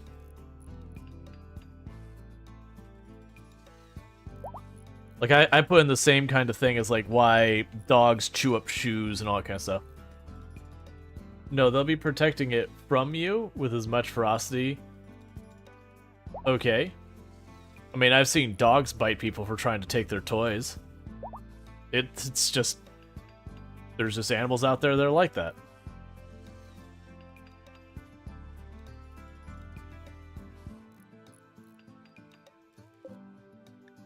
Alright, so add build, make a basic subcore. Because I definitely want to get the Agrabot right away. That's one of the ones I'm kind of putting on my priority list to be like, hey, please make the Agrabot so poor Zidian... Like, I mean, just actually to catch up, because poor Zidian's trying real hard to keep up and really struggling. And it's just going to get worse as I get more Thrumbos. Because Zidian's the animal tamer. So if I get myself a handful of Agrabots... Collections of good, don't need it.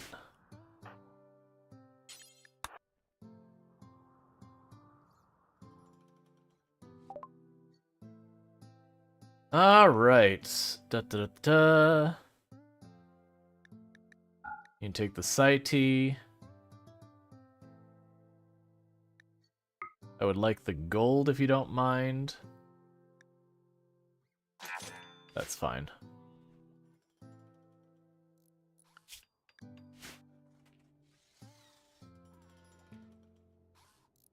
Oh, right, we can name the mechs. Forgot about that. So our constructor mech will be... Starstrider!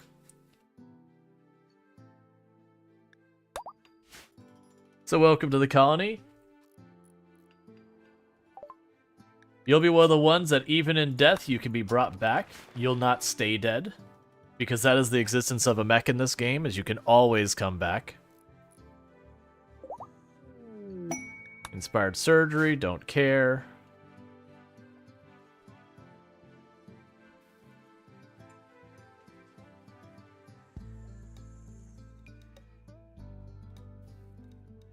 Who's your Mechanator? We made Goobish... No, I take that back. We made Zidian the Mechanator. Because Zidian already has to kind of go into the area for the Thrumbo anyway. Let's see, you're in the colony once, and then gotten, like, 9 times to be killed. Do you want to die more? Yeah, that is one of the things about these styles of runs, is I don't tend to take on colonists nearly as much as some runs. Like, different runs I have different things. Like, actually, honestly, a lot of the runs I've been playing have not been high pop runs. Because, to also be honest, I find high pop runs, like, very stressful to the point of not fun. I don't mean stressful as in difficult. I find it annoying because you're dealing with, like, everyone's moods at the same time, and you can handle it, but it's more like just... It's like playing The Sims 4 with, like, the most obnoxious Sims of all time.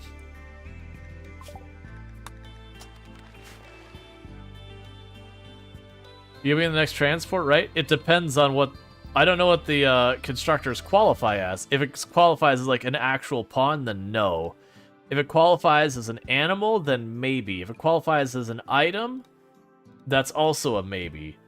If It's not going to qualify as a relic. I don't even know. Maybe the mechs get their own category where you can bring, like, a mech with you? It might even be that you cannot bring mechs with you. I actually have no idea what the rules are around Arco, Nexus, and mechs. I would guess they take the same slot as animals. That would be my I have no idea, but if I were implementing it, I would probably put them in the same category as an animal. Because they're not as strong as a pawn. So I couldn't see like having a little constructor justified as being the equivalent of an actual pawn. But an animal honestly feels like that might be too little, because it also depends, like, you have the small, medium, and large mechs. It could just be that the medium and large you just aren't allowed to bring with you. Alright, so we got animals. How many have gone mad? 4 of them.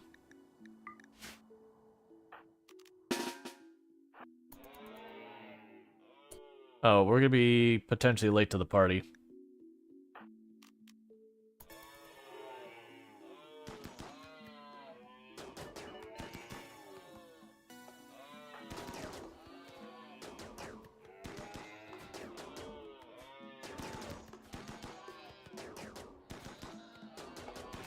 Okay, looks like we'll actually be fine.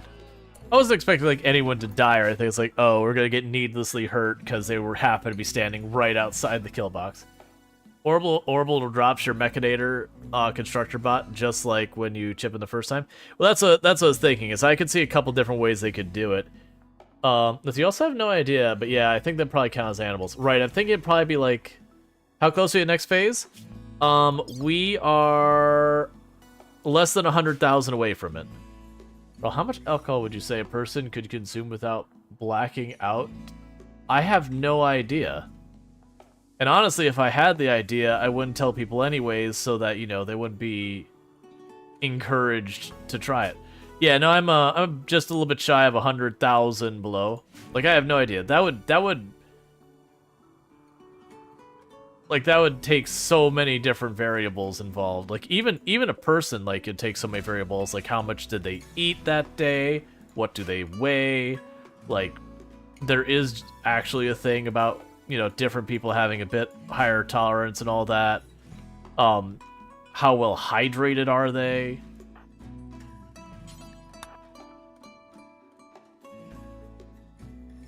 You're trying to gauge how much Gruta could handle for tabletop RP purposes. Well, now you're also talking about something that isn't human either. So, honestly, that is one of those make up a number. That's fine.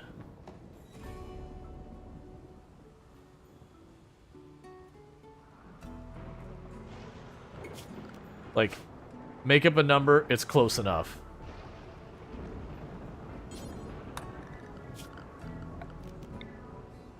It's roleplay. It doesn't matter. You can literally, as long as you're consistent on what you assign it for purposes of roleplay, again, it's good enough. Oh, not the sun lamp. Absolutely not the sun lamp.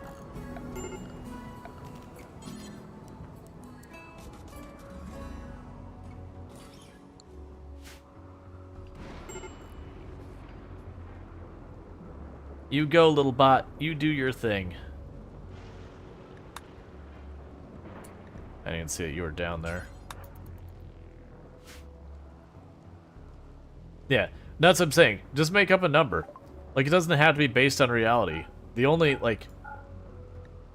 If it's going to be relevant to your game, like, what amount of alcohol consumption is blackout drunk, then...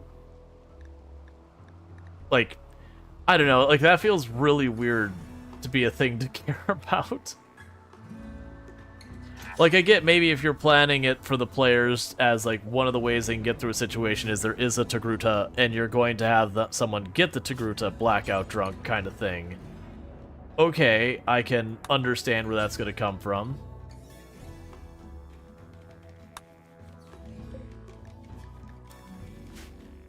Yeah. It's fine to be weird, but, like, what I'm saying is, it doesn't matter. You can literally make up any number you want, and it's fine. like, if anyone in your group challenges it, you can have that discussion with them about what they would feel is fair. Because I'd assume for RP reasons, the only thing I can think of is they know information or whatever, and you're planning to have one of the options the players could have is to deliberately get the Togruta intoxicated to the point of incoherent. But in that case, you could sit there and just have them have, like, the discussion with the bartender. Because it's also alien drinks as well, so who knows. So you could just be like, the bartender's like, oh yeah, I've got a drink that'll knock a Togruta off their feet. And you can just have the players buy them the drink that will knock a Togruta off their feet. And you can just hand wave any, like, mathematics.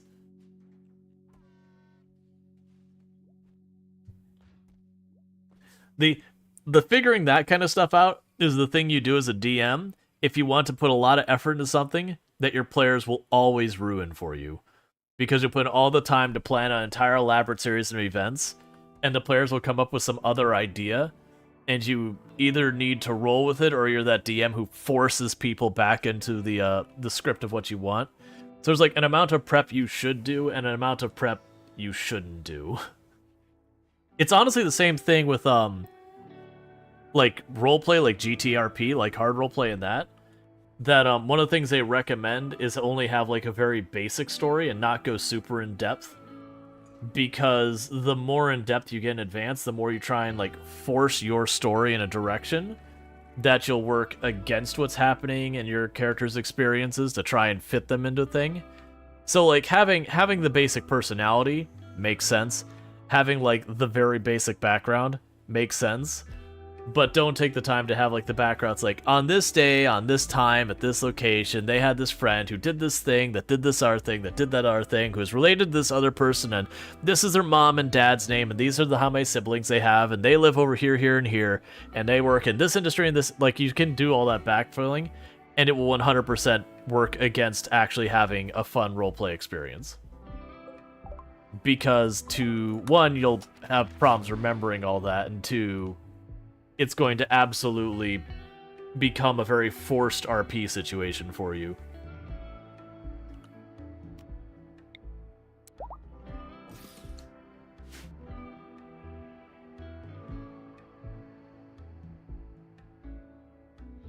Next thing, it's not so much about the liver as the amount of blood. It's expressed in blood alcohol concentration, and 0.3 is considered potentially life-threatening. Please don't ask us about the blood amount in your D&D character. Gribbly says, prep factions, locations, names, motivations. Plot and story emerge naturally from gameplay. Exactly. You say, like, here is the overarching situation. Like, okay, they're trying to get the MacGuffin. That's the goal of your campaign. They're trying to get the MacGuffin. The MacGuffins need because reasons. And, like, you have your 5 different, or probably not even 5, like your 3 different factions involved, and they have their motivations. And you have a handful of locations, like, where is the MacGuffin, maybe a capital city, and, like, 1 or 2 other places, and all that kind of stuff. Yeah, and Senju say, yeah, same with writing a good story. Let it flow organically, then fill in the minute details as needed. Yep. Like, you want the overarching things, but all the minutia, meh. The big thing is, like, having a MacGuffin is already a mistake. Well, MacGuffin's probably not the thing I should say. Having whatever's supposed to be happening in the world, because you're gonna have something going on that, like, oh no, the Imperial Army is going to be attacking, you know, the place you live, like, and they've got this important person that important person is, like, the thing that if you could stop them, you win. Like, you know, some direction for it. You know, they can completely take it off the rails from there. That's fine. But something to be, because the alternative is, okay, you're in a city. All right, well, what are you doing? Well, what are we doing? You're in a city. Like, you need something, like, nudge the players in a direction. Like, once that, you can let them run, but you need to at least get them moving at all. Because otherwise you're like, I go to the store. Well, you don't have any money. Oh. well, I do something. Like, there's a juggle between having too much and having too little. The shuttle has arrived for Snowman, the robot. The rabbit robot. Same difference. Or, I'm sorry, the duck. Yeah, MacGuffin was probably not the right word. But I mean, it could also be that there is a thing that's like, hey, you know, there is this super invaluable item. Like the super invaluable thing that, you know, you want. And you can have the players come up with the reasons that they want this super valuable thing, like this chalice of power or whatever. And you got the one who's like, oh, I'm going to take over the world with it. And the other one's like, well, I'm going to stop the bad guy, like the bad empire with it or whatever. You know, the overbearing empire. Bad is probably not the word. The overbearing empire. Heat wave. This is actually the first heat wave we had, honestly, on this tile. If you're in the city, you can go, like, that's fair. Like, because that can also be a thing that can change the direction of your game, is your players make their characters, and then, like, 2 or 3 of the players have, like, thematically something that makes sense to them, and you can just go, okay, well, I had planned the story to go along this lines. Yeah, then the goal is power, not necessarily from that chalice. Right, but you just make it so, like, the chalice is this superpower thing. But again, it's totally fine for the players to just completely go to the left. But it's something to, like, get the story started, to get the campaign started in some way. Because when you do the campaigns, it's like, you're in a town, and they just describe the town, then it's difficult to get the players to do something that's going on. Very large audience is important to remember that players can have plots and unique goals in mind for their characters, and if you can make those work instead of fighting against them, you get a lot more fun with it. Agreed. That's the reason, like, you should always be ready to completely, like, let it derail to one direction or the other. Because you'll have, like, the stupidest thing. They'll have, like, it's a talking dog or whatever that is, or it's the dog, and, like, one of them can talk to the dog, and they decide they're going to go on the quest to, you know, save all the dogs. You're like, all right, well, I guess we're doing this now. And that, you know, I don't mean that in a negative way. It's like, okay, this is what your story is now. So, like, that's the reason you don't over-prepare, is the whole point. Is because you'll over-prepare, you'll plan out this whole thing about this dungeon they're going to go through, and there's going to be these traps, and there's going to be these monsters, there's going to be these things, and then they don't go there. And Manly Mutt gained a 3-stream streak. 350 extra points, so congratulations on that. And I mean, it's also a fair thing that you can have DMs take entirely different approaches that work. And the player group can also be, because you can have player groups that struggle to find directions on their own, so you got to kind of hold their hand a little bit more. And you can also have player groups that you can basically, like, as the DM, you become more referee than actually anything related to writing things out. You're just the fielder of when the dice should be rolled and what the outcomes of those rolls are and that kind of thing.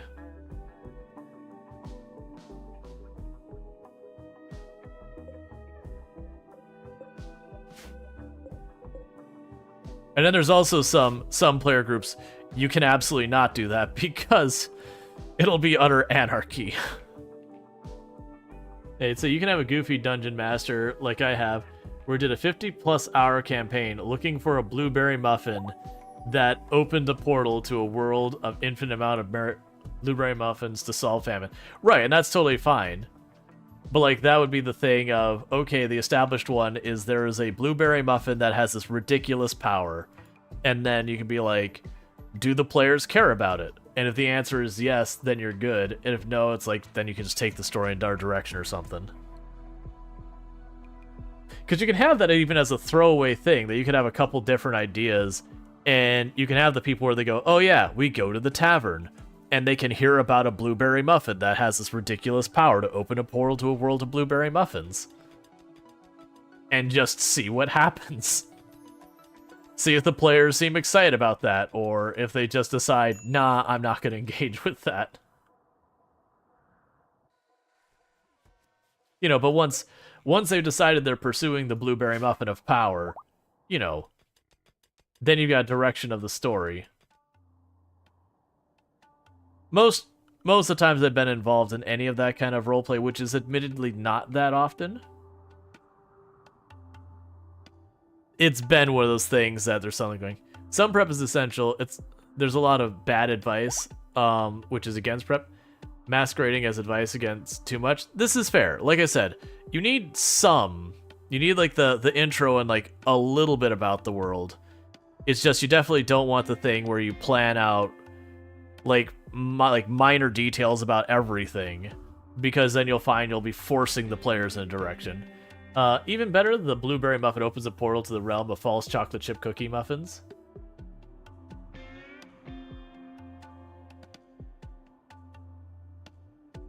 But yeah, no, it's that's the thing, is basically there's too much and too little, and finding that middle ground. I think where that middle ground actually lands also depends on your group. Like, if you have a group who will 100% just follow the dungeon master, like, through whatever story they're telling, then a lot more prep is appropriate, because you know they're going to mostly follow the direction you're taking them. Versus you have a group who tends to be a little bit more,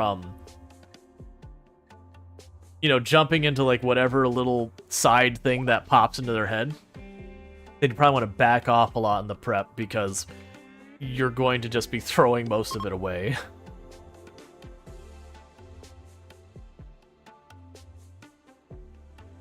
Your friends are silly weird, so it's an instant hit. We have goofy campaigns all the time. Yep. I think that's one of the difficulties with, like, new groups or random groups. You have no idea what to expect, so it can be really easy to miss what... like, to be misaligned with what's needed to succeed there.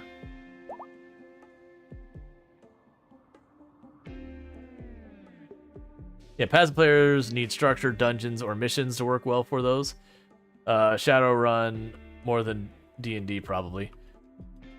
Well, when I'm saying D&D, I'm being just broadly, you know, tabletop roleplay. Oh, you're out here getting mild heat stroke because you're mining out in the heat. Oh, you're not building anything. We need to stop that. I already have limited capacity on all the building stuff, so when you're able to build stuff, I need you building stuff.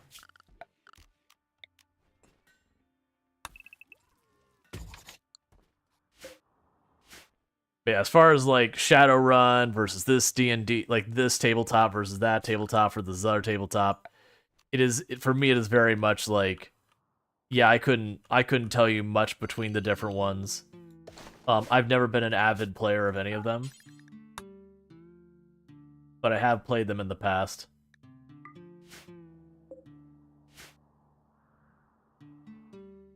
The whole thing came up with, you know, again, figuring out the appropriate amount of alcohol required to get a random individual species, like individual race, species, whatever you want to go with, alien thing. Like, having that as a predefined knowledge of how much alcohol would be required to be consumed to get them drunk, is like, that is a completely irrelevant thing. Like, that is not a thing you plan ahead. You just make a hand wave, this is a drink that gets them drunk. And if they want to use it, they use it.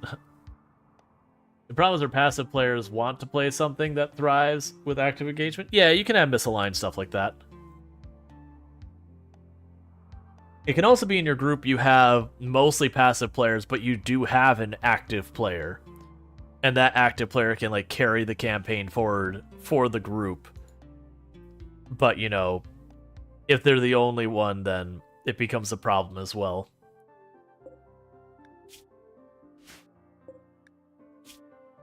So what do you need that you're not doing it?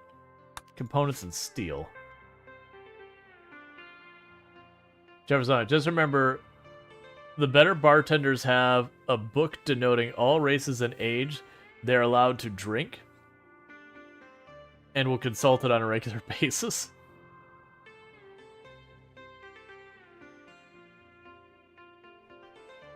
But yeah, it's not that you can't have a bunch of those like things figured out in your world. It's just most of the time that's going to end up being busy work that I would argue could be better applied on something else. So, like, you know, for a more D&D thing, figuring out an elf can handle 2 drinks that are like 2 strong drinks, where a dwarf can handle 5 and a human can handle like 3 or whatever. You're better off going, this is this other major faction. Their capital is sort of like this. And like their motivations are that.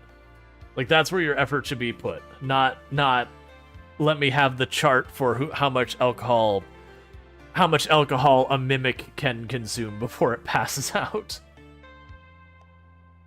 You may be 200-year-old Mr. Elf, but your racial info in the alcoholic book says you have to be 500 to drink, so it's water for you.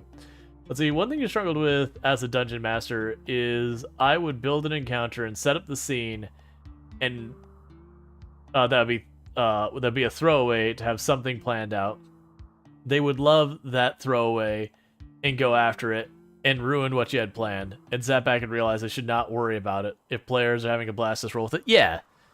Well, that's the thing. It's not that you can't plan stuff. And it's one of those things, like, you plan out, let's say you have, like, the dungeon that has that elaborate trap, and you plan for your people to go in and go to the dungeon, they just don't do it. That trap in that dungeon, you can kind of take as a module and just be like, okay, I don't get to use it this time. Let me just go ahead and put it over there. It's in my little notebook. It can sit there. And then, like, next week or whatever, when you're doing your next campaign, and they do go into dungeon, you go like, I got one for this. And just, take it out and just slot it in. Let's see, you got to put it. I read a comment today that RimWorld is boring.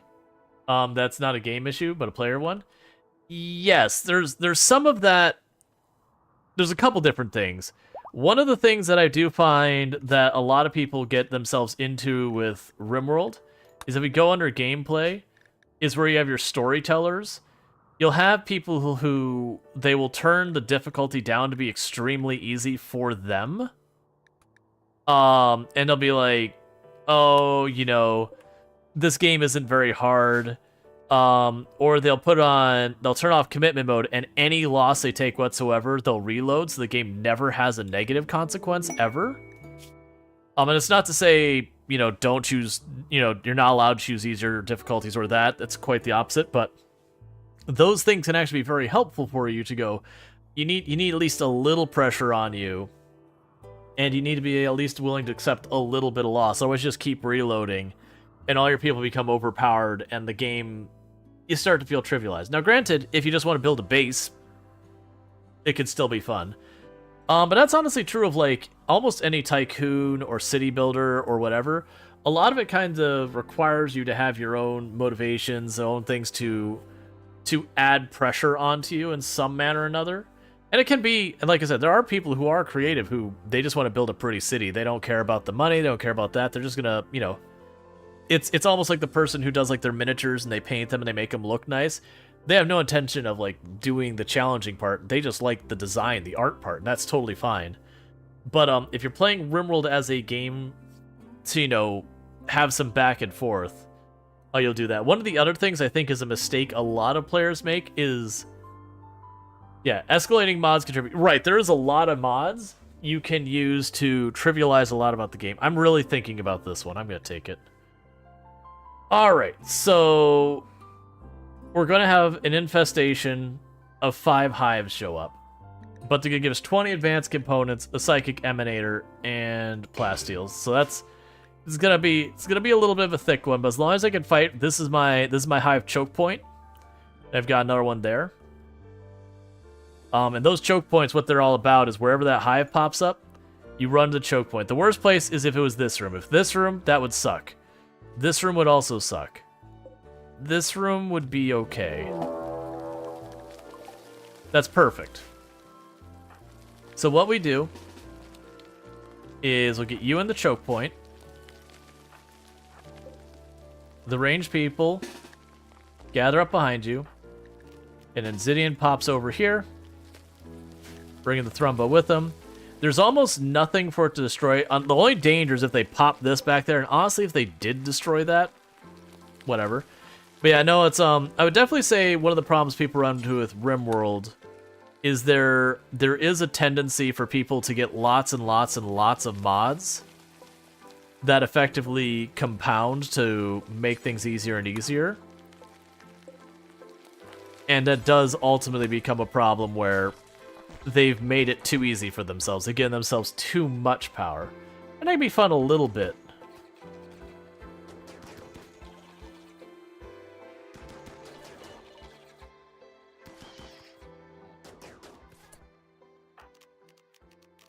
And send in the Thrumbo. Go around. There you go. You figured it out.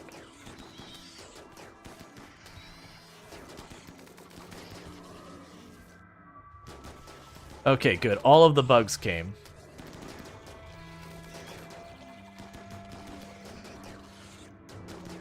Hey, Bay Simplex, how's it going?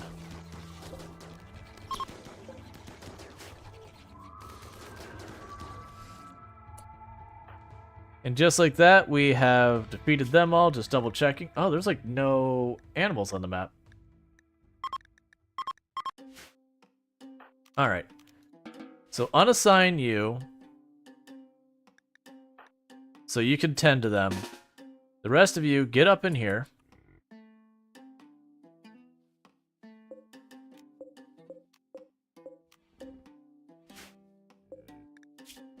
So you got pretty messed up.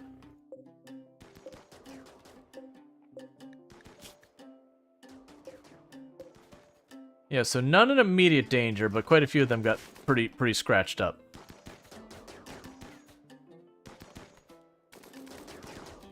There's always a problem when it comes to debugging. Yep. And the hive is fully defeated.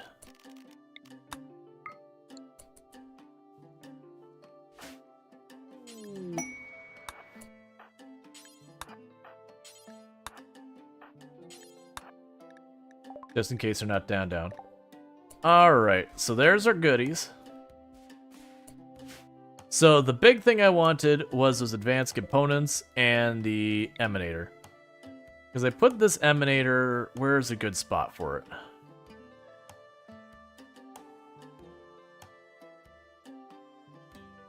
That should be good. So it's basically covering the entire break room, some of the bedrooms, and the entire production room. Like, if I get a second one, I'd want to put in the hospital, but, you know.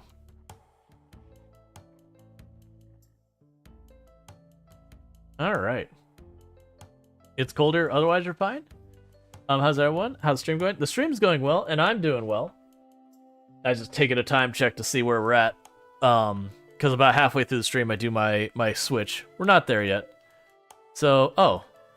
I didn't realize Darth Strider was in that. Oh, you must have been in there building when the mechs came out.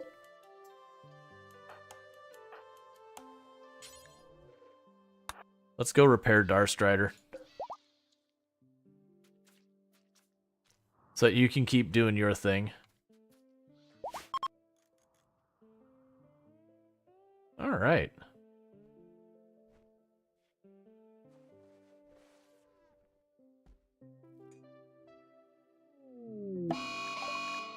Mad Tortoise. Another mistake I think a lot of people make that they make the game boring for themselves is there is the meme about Randy Random and how, like, you know, his whole thing about him being all ridiculous. The issue you run into, the negative of Randy Random, is Randy has a tendency to be one of those storytellers who can just straight up go comatose for like multiple years and do literally nothing. And of course, that makes the game boring, because that is one of the things with randomization.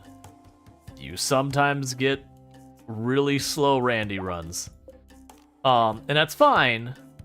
But it is those things to recognize that is a potential negative of that storyteller. Randy is probably the favorite storyteller of all time, but it does mean you are going to have runs where Randy just isn't feeling it. There's like, nah, I'm just not motivated. I'm just gonna sit back here. Just let you do your thing. You also have times that Randy just will not back off. But that is randomization. So if people are worried, like if people are getting bored, I actually recommend they play as Cassandra, because she is very consistently hard. She's harder than Randy in general, But Randy has his moments. He can be the absolute worst because, you know, random is random. Randy will be like, it's raid time. Hey, I know that raid hasn't even finished attacking you yet, but it's raid time again. Oh yeah, I know you're busy with that, but also off the side of the map, we're gonna go ahead and have the have this thing that makes it so like it's, you know, rainy fog. By the way, all those raids that just attacked you were all melee and you're all ranged, so good luck. Oh, and also while we're at this, let's just go ahead and throw in a cold snap in the middle of the winter, so you're also dying of hypothermia while trying to fight off, you know, stacking raids and all that. And I went ahead and started a fire in the back of your base and blighted your plants. Get wrecked. By the way, 12 of your 15 colonists now have malaria. Have a nice day. And you're like, but Randy... There's a clip on the channel that in the sequence of like the length of one clip, so not a highlight, but a clip, we had 7 different events occur where it was like, I think it was like 4 of them were negative events. One was kind of a neutral, and then 2 were positive. And it's just like, my god, slow down.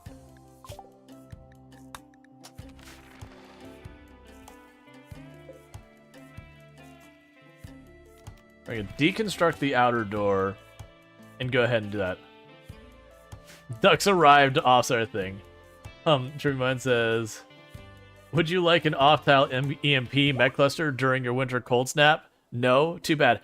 I was doing... What run was it I was doing? There was one of the runs I was doing that we actually had in the run...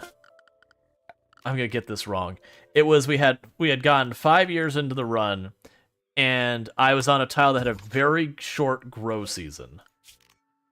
So we had a grow season that really didn't last long. And of the 5 grow seasons we had a cold snap on 5 of those grow seasons with Randy. And so it's like, yep, sometimes randomization is exactly the same. And it was like 4 out of the 5 were like right in the middle, so I hadn't quite had my plants in the ground long enough to get a harvest. And because of such a grow season, I got nothing out of it. And I managed to scrape by even under those circumstances. But it was just kind of one of those things that it was getting real dicey on those later years because there's like no animals left to hunt and just everything was awful kind of deals. And it's like, yep, that's Randy. Sometimes Randy's like, no, you don't get a chance this run. It's like, Randy's not in the mood for RimWorld today. Randy decides you're done. Get out.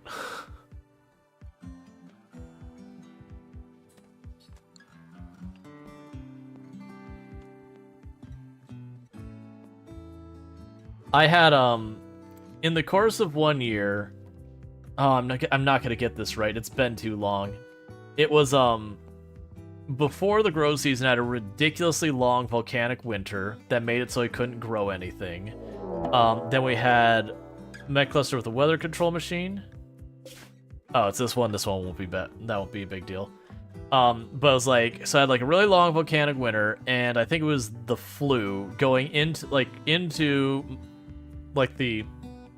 it came from winter to volcanic winter through the most of my grow season.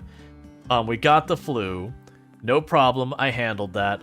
Got into our next winter, came out with a cold snap, and by then, you know, like, food was getting really bad by that point because, you know, it'd basically been pretty much an entire year and some change since the last time I was able to grow anything. Trying to think of who I'm sending. Yeah, you 3. It'll be just you 3. That's who's going.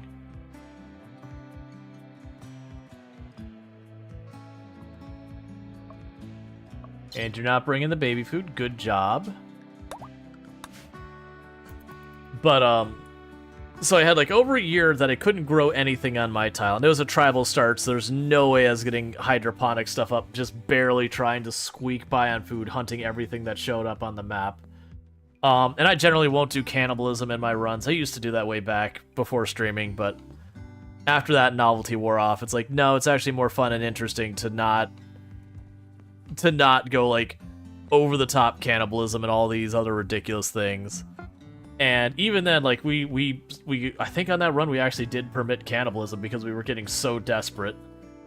And we got all the way to the other side. It's like, cool, I'm finally gonna get to grow stuff. It's in the ground. Like, just a little bit longer. If I have to early harvest, I can early harvest. We'll be good. And then Randy hit me with malaria, so everyone's like at moderate malnutrition. I'm just waiting for the first batch of rice to come up. And it's like, yeah, you just... For those who don't know, malnutrition in this game heavily penalizes your ability to fight disease. So just wiped out the colony. I'm like, what did you want me to do, Randy? Like, you didn't attack me. Like, I don't think we had a raid the entire time. Like, well, maybe like one. No animals... Like, we were killing any animal that showed up on the tile, just barely try and keep her head above water. It's like, nope, Randy said, no, I'm bored of this colony. Shutting it down.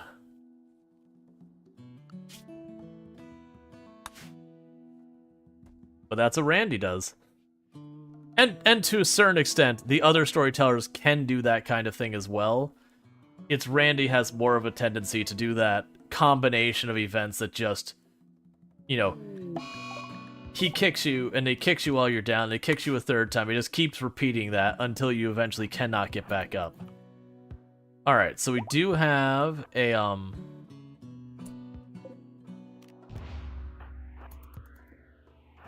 so this is one we're definitely not having Goobish walk in on. Because he'd be right on the range, right on the edge of that proximity shield. Whereas if I stay back here...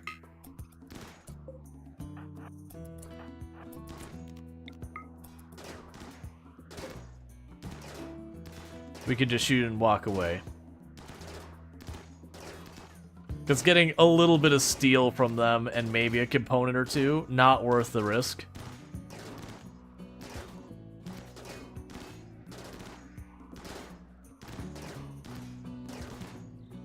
No, Chatty, I didn't want to unban, Cerise. Alright, now I just walk off the tile.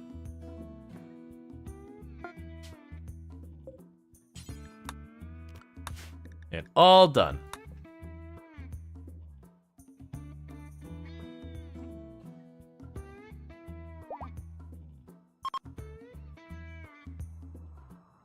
Okay.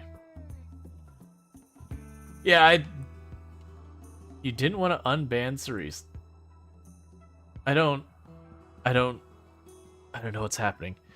How's it going, Cerise? I am as confused as you are.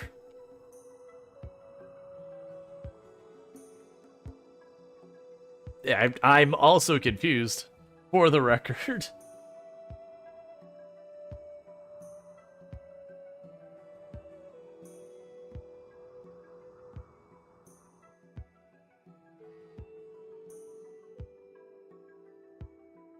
You're glad you're not the only one confused? Yeah. It happens. Like, there might be a context I'm missing here for a clever joke. But I am missing it, so I have no idea.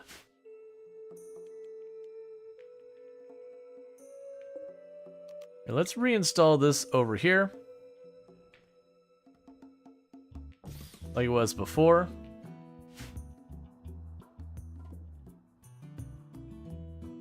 There's Infinity saying, Cerise, I sometimes actually type into a pop-up chatty and it makes shortcut command leading me to try to unban usually someone in chat. Ah, I see. I see what you're... Okay. I've done that one before. So you go and you hit something, you start typing, and it's a command, and it fills in a command. Like, no, I don't want to do that. The one I do is I'll mean to shout someone out, and like it'll be, you know, when I start getting a little bit on the tired side. So instead of shouting them up, I'll start typing in raid. I'm like, wait, no, don't do that. Like the other's fine. It's fine if I mean to raid someone and I shout them out. It's like, oh, okay, I shouted them out. They're probably going, why am I getting shouted out? And then you raid them, and that works out totally fine. I think only once started it where like I actually typed in raid and went, wait a second, and then you like did like, I think it's like unraid or whatever to cancel a raid. But yeah, it makes sense now. I missed that. I haven't done ban or unban. I can't think of a command that I would get that. Because like the raid versus shoutout is because just mentally my mind is like, oh, this person showed up, I want to do this thing for them. You know, like let's be supportive and all that. And those are two supportive things you can do, so that's the reason that short circuits. The other one I've done is, oh, it's not commands, but on Discord. The number of times I've started to go at and I want to type in information, which is the for those who are on the Discord, I've got like I don't use at here hardly at all. I only use it on like very, very major things, like, hey, there's this major change happening to the Discord or whatever. So like I use it maybe once or twice a year at the most. For the most part. I shouldn't say at the most, there's probably been a year I've done more than that. But instead what I have is I have like an at information, which is stuff like, oh, stream's gonna be late today, or there's gonna be no stream on this day, or there's gonna be a bonus stream on that day, or like stuff like that, or hey, here's a plan that I've got coming up. For people who want that kind of stuff to show up in their notifications, I have one where you can sign up to get the notification for when I go live on Twitch, a separate one to go, you know, for when I post a video on YouTube, and there's things you opt into, because I try to avoid having a billion notifications waiting for people. But I'll go to hit at information, and I'll go at IN tab, and it'll be one of the other projects that, well, actually I don't know if he's been streaming in a while, Inverse Flux, that it'll, instead of being at information, it'll be at Inverse Flux. I think I only misposted it one time. That is like, oh crap, I sent that to the wrong person, because I'm usually pretty good about double checking that kind of thing from using Slack at work for years in the past. Yeah.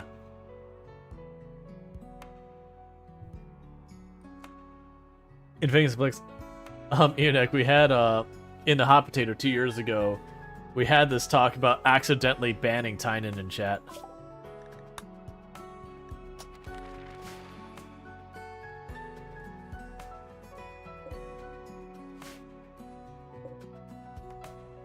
Yeah, so those are going to make trash bags, and right now I'm honestly just going to chuck them down on the ground. Normally I'd actually care about making a lot of pollution on my tile, but I'm kind of looking at this myself going, you know what? I'm going to make this tile polluted, and then I'm going to leave. Which is, you know, in real life a terrible attitude to have. But this is RimWorld, and it's a terrible place start to finish, so you know... it's just terrible.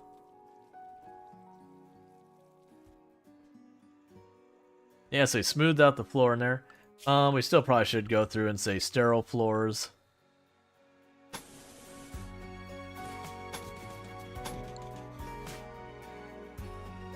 Slowly making it better. Why are you not mining that? What, have I been missing something?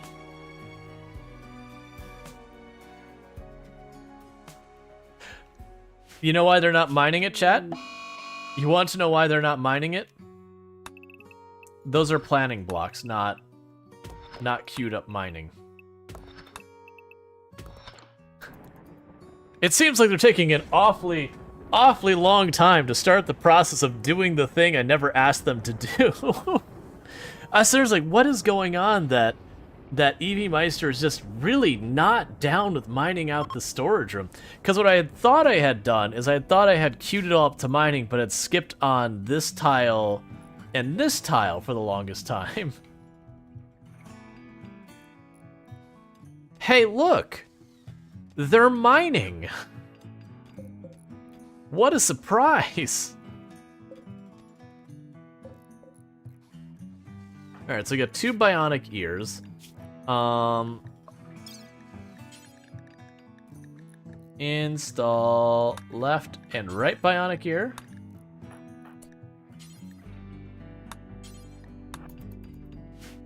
And you go in here.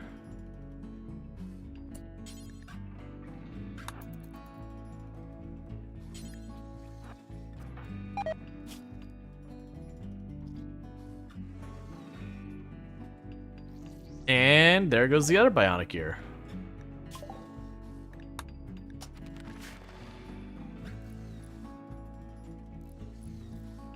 And just like that, Goobish becomes a little bit higher tech.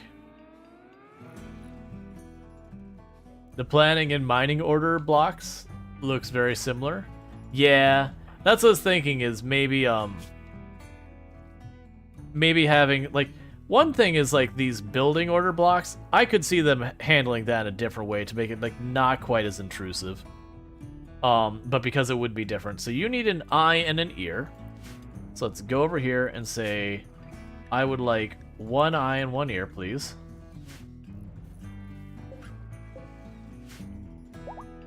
All right. Are they different ideologies? Are what different ideologies? My colonists are all the same ideology.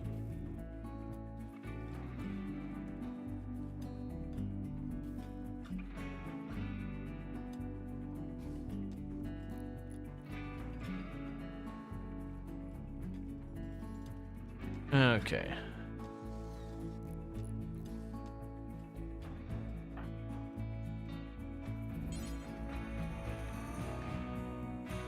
Oh, only the Mechanator can do that. Interesting. I didn't realize that. It makes a certain amount of sense. Alright, well, you're never going to get your mechs if we don't have you manually do it, Zidian, so... I'm going to have you go ahead and get your mechs here to start filling in for the gaps.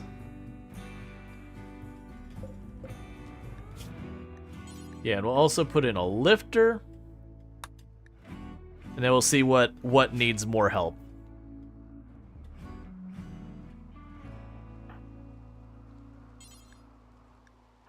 And make your mech.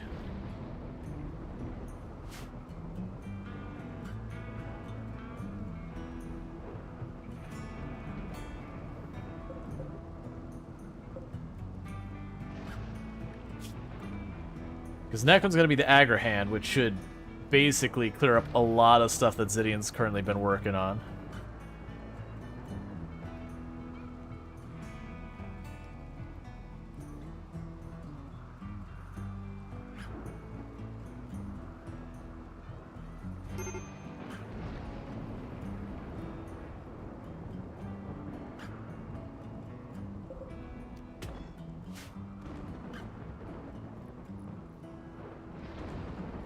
Yeah, so I actually have like a solid amount of grown field. Honestly with that, let's go ahead and go zones, grow.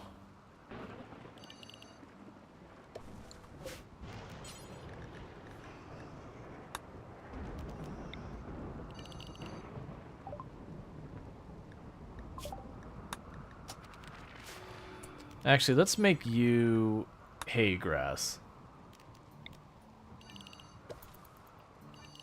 Because that area is blocked off, so the pig should never come out here.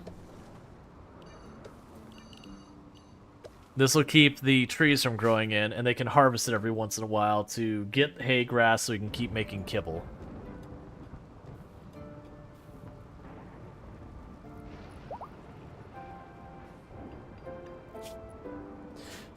Alright, so I think we're going to put a cap on these. I've had it make packaged meals forever, but we're getting up to like 500 packaged meals. I just genuinely do not need that many. So let's go ahead and do this. So 500 is going to be our hard cap for that.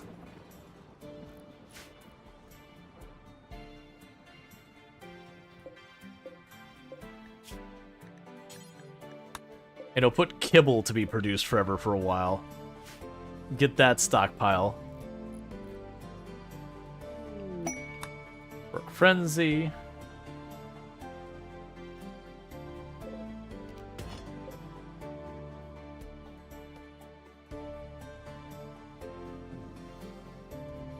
Sorry if that picked up. Okay, so it's coming up on 10, and 11 is usually when we do the switch. Yeah, we're climbing fast. That's how much money we need to reset, and that's where we're at. We're at about 270, 275-ish. So we have about 75,000 more to get. which sounds like a lot, but you can get an individual quest that's like, how would you like $32,000 worth of stuff? You know, would you like this stack of, you know, 30 advanced circuit or advanced components, or like 1,400 plasteel? And if you can make those happen, then just magically jump up. If you get any like marine armor, that's usually like 5,000 or something each.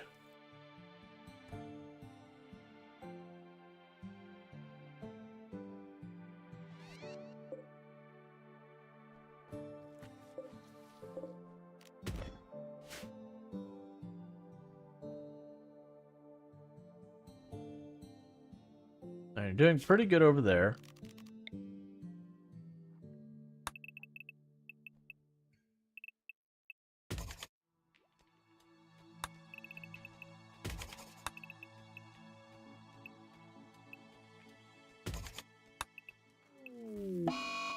There, so we've set all the remaining bedrooms as well as the walls of the temple to be smoothed. Yes, we cannot reach the walls back there. I'm not going to worry about it.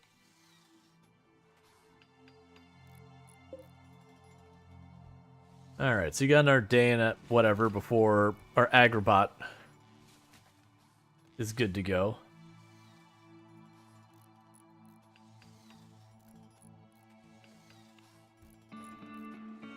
I'm not sure of the bots, which, like, if, let's say I could only take one bot for whatever reason. Out of the constructor, the agrabot, a lifter, and a cleaning bot, I think I would take the agrabot first, is what I'm thinking. There would be argument for the cleaning bot as well, or the lifter.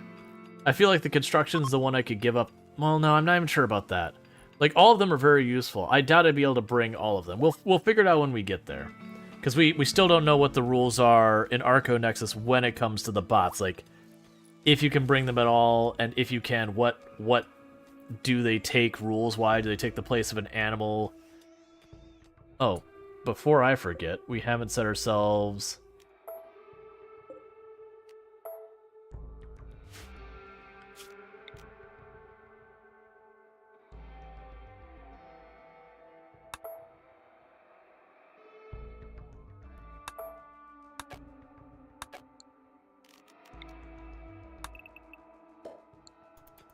There. That way I have a handful of these to be columns to support so it doesn't collapse. Yeah, because this should all be 2 in from the edge. Gonna call night? Alright, Alana, you have a good one. Thank you for hanging out.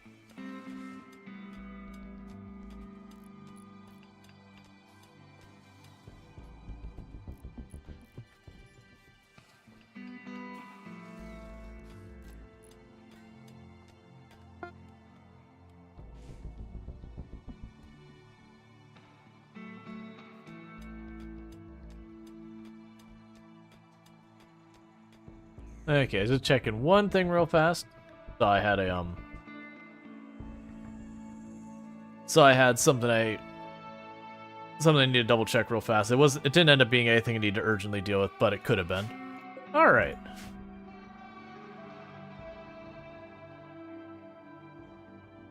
You're very upset. Your ring just snapped in half. Do you mean like, you know, class ring, wedding ring, engagement ring, that kind of thing? If it is like, I mean, all of the above, usually you can have a jeweler fix it. Not like a wedding ring, just like a regular silver ring. Gotcha.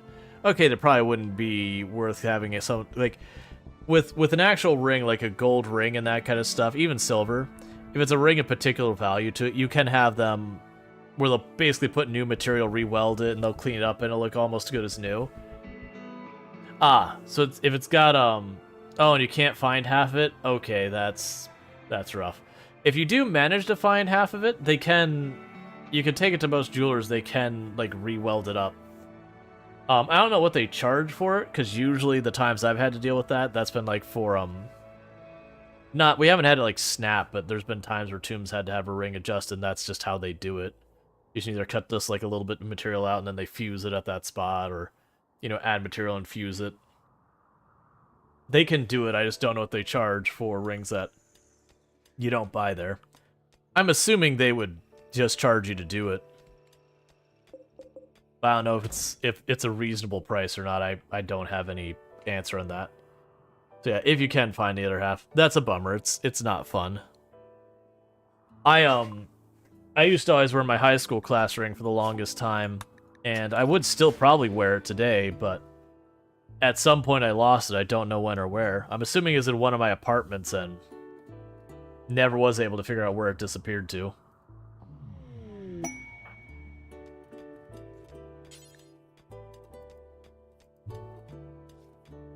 Waiting for you to be done. Taming. There we go.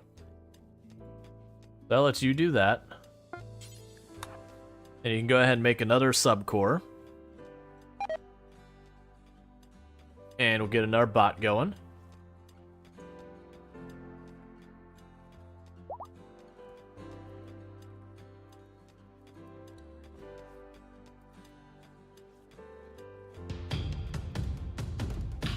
Hey, Chunky and Funky, thank you so much for the raid. Can I get a shout out for Chunky and Funky, please? I'm saying Funky, it's Funky. Do I get a shout out? What were we streaming today, and how was your stream? It says we were streaming. Is it Lego DC Supervillains? Because they played Lego DC Supervillains, Fallout 4, and Cyberpunk 2077. So if any of those are things you'd be interested in seeing, you can probably find it over there.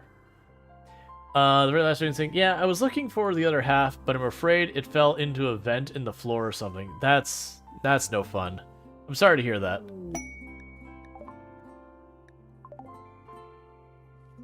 Especially a ring that has like, or a piece of jewelry. I mean, ring in this case, but a piece of jewelry that has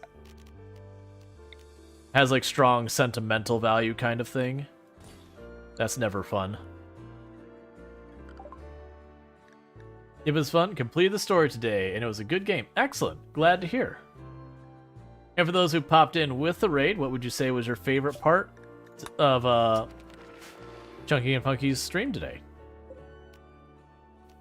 There will be a quiz, by the way. You go ahead and knock down that wall and rebuild it, because I want to run a cable through it, and so that's going to be a pain. We will need to smooth out this part, because I need to get that wiring hooked up. And then we will finally be able to start trading once I get my money and everything moved in there. We have visitors who are over here. They're just walking through. They're not good to trade. Let's see, did you plan the room to be perfectly sized for trade beacon? How have I never thought of doing that? I usually try to, and a lot of times I just get the size wrong.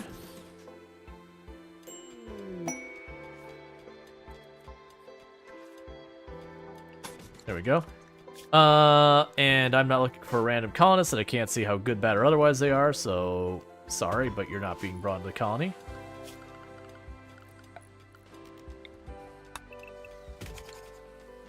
I don't care which side of the wall you smooth that. I just need to be able to run the power cable here. And then once I run the power cable in here, we can start worrying about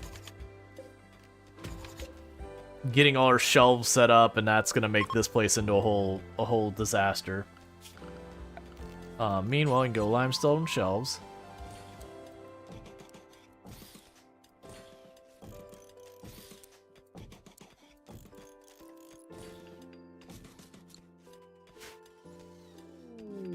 Masterwork shelf. Nice.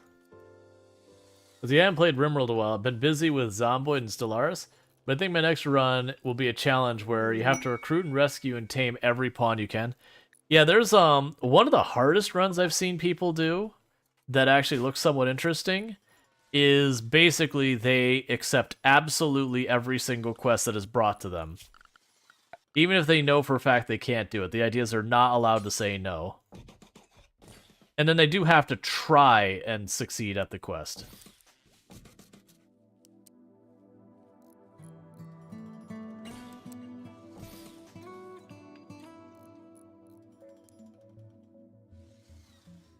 Yeah, they're fun because there's stuff that objectively you'd sit back and say, absolutely not. This is not what we do right now.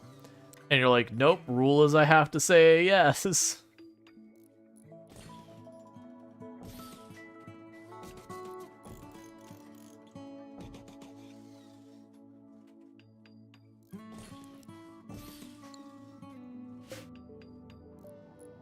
Alright, we're getting all these shelves in order.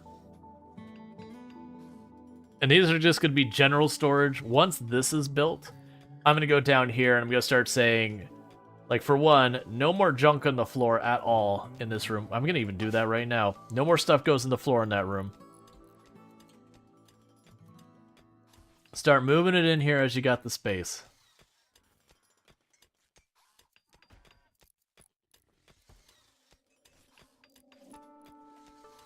And I have one set of shelves that's only allowed to be money.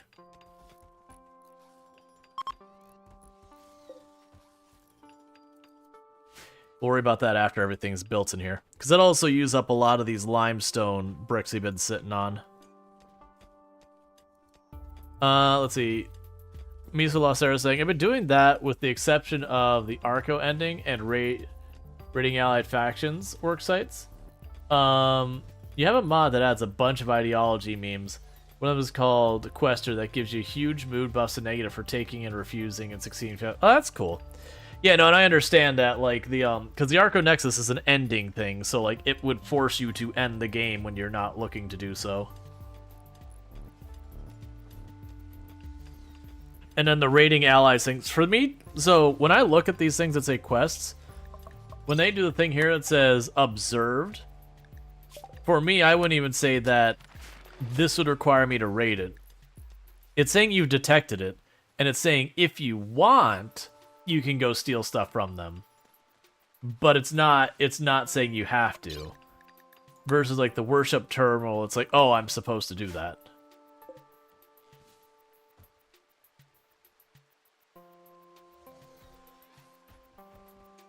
I totally forgot. I usually dye the rooms whatever that person's favorite color is. We can actually do that for once. So you got kind of like a steel blue. Let's go ahead and get that on the queue. Steel blue, so probably like, they're calling it subtle blue. And that's for someone who's got art on their agenda, which I mean, well, no, Craven Horde will probably never do it because they're busy researching all the time.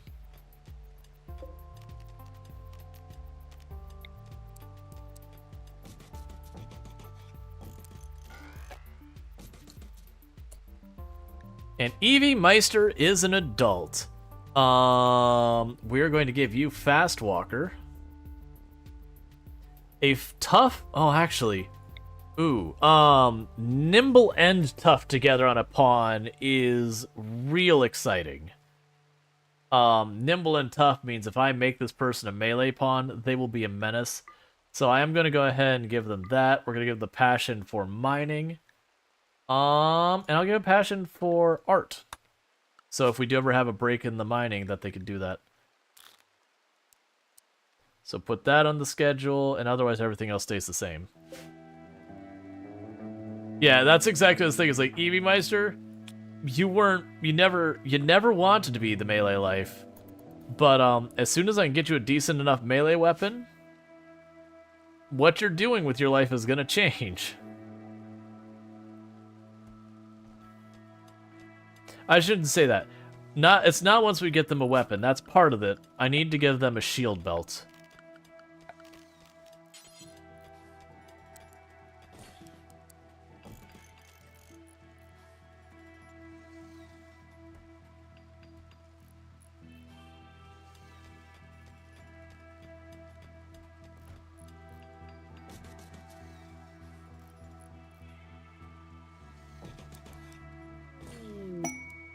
I was debating whether it's not I was going to do the corners, but you can do the corners. And Masterwork limestone shelf. But yeah, so we're just building more and more and more shelves in here. Because this is going to be our main storage room.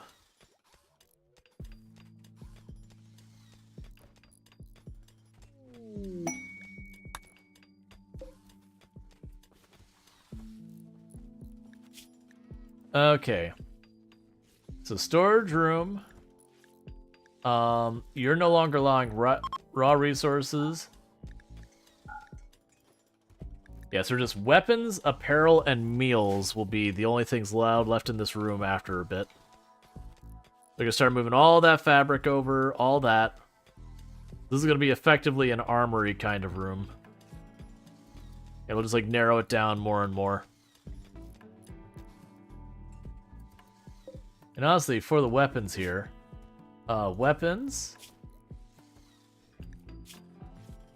for melee only allowed mono swords, plasma swords, Zeus hammers.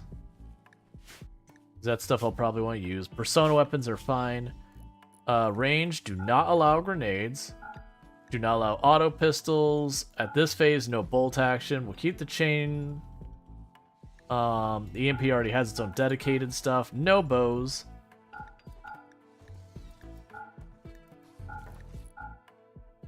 Basically, I'm trying to remove all the weapons I don't want them to be using. Yep, so it'll only be like the really, really solid weapons will go in there. Because everything else I'm going to sell anyway, so let's put in the room I can sell it from. Alright, I'll deal with that in just a moment.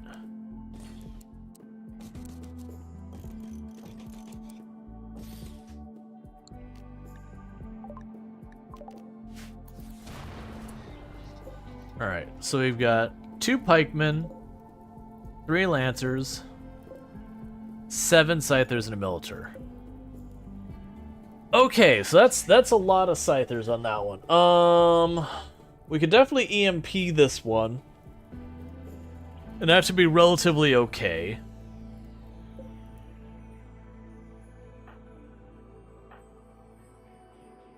Well, Evie, I'm going to put you on EMP duty for this one, I think.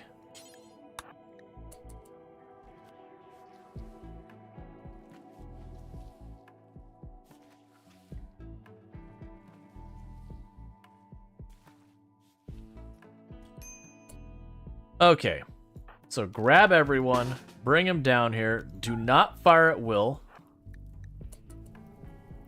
So, trying to think of the best angle to hit this. I don't have a direction I can give myself at like a ton of cover. Where are the lancers? So lancers are spread out and the pikemen spread out. And I can't, there's no realistic way I can take them all out of the fight at the same time. So I think I send Goobish down here. That Goobish goes to start hitting that pikeman. Well, no, because the scythers will be a big problem. So we can definitely move up pretty close in here. Like, to up here. We can combat shout, release the thrumbo, and we'll hold Goobish back for if any of the scythers try to beeline for us.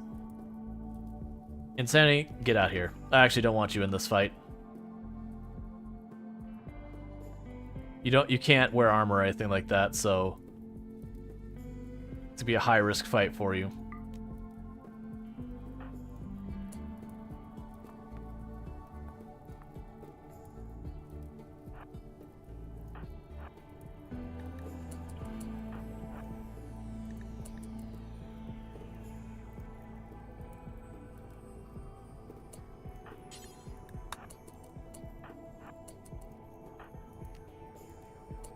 Alright, try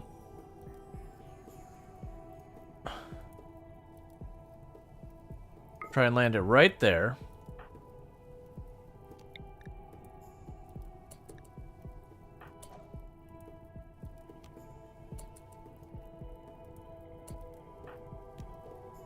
Fire at will.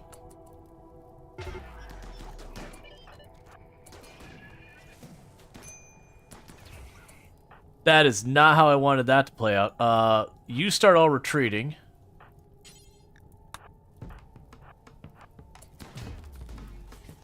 Get in there, Scyther. Thrombos, please. Illicit is trying to hold their own against 4 Scythers.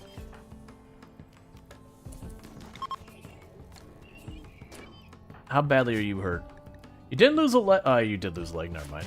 I was about to say, it's like, you didn't lose a leg. I'm surprised about this.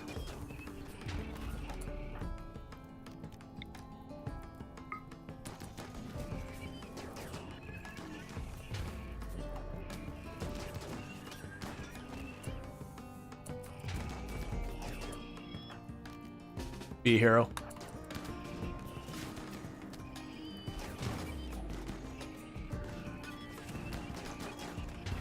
I really need you to go down. This, okay. All right. How are you doing? You're relatively okay.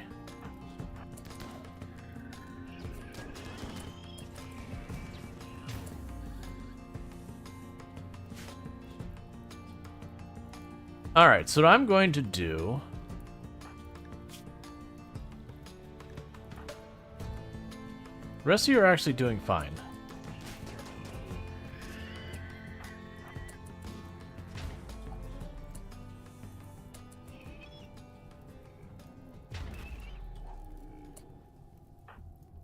Okay, so you get out of here. You get out of here. You get out of here.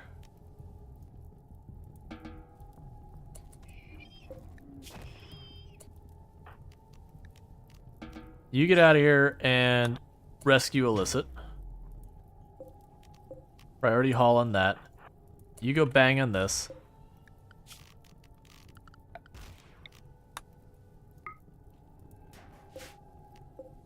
Priority haul that.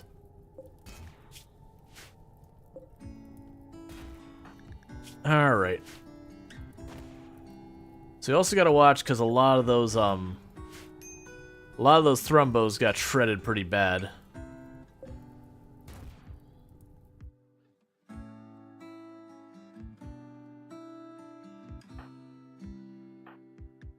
The good news is, like, Illicit went down was mostly because they lost their prosthetic leg, not so much that they were like getting ready to bleed out or anything like that.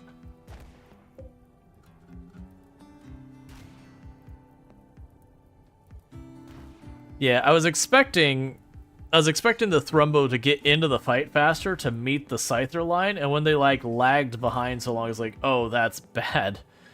As the Scyther's just closed on my ranged people almost immediately.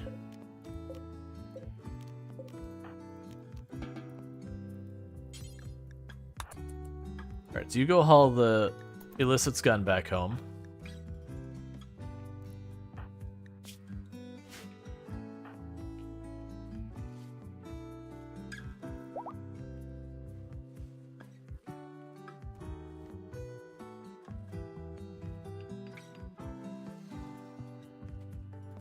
Alright, I really need you to get back to...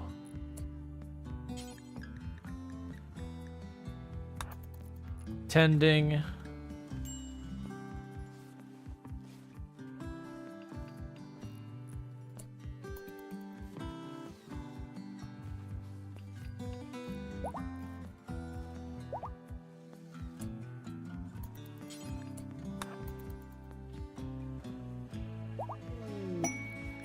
Hospitality for friends. You would send a colonist who's a body purist. You've already lost my interest. I mean, you'll just be here for 10 days. That's basically free output. Growth moment for insanity, so they're gonna get some stuff. You're gonna take Jogger. And you get to have 3 skills. We're gonna go ahead and give you shooting. Hey, Juices, how's it going? For those who don't know Juices TV, and they're a fantastic creator on the platform, recently been just chatting. I believe I saw you playing RimWorld as well recently, but regardless, definitely someone we're checking out and drop a follow, doing all that good stuff. So thank you again for popping in. Let's see. We'll put cooking on there. I don't think you're gonna actually do it, but we'll figure it out. I don't believe they'll work for me. Yeah, so they won't work for me, so we're just going to recreation their full schedule. You know, restrict them to being in the home zone so they don't get themselves killed and get all upset about it, you know, stuff and everything.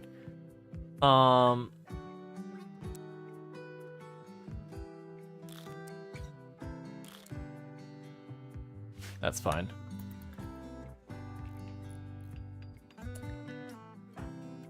Alright, we need to get you your weapon back.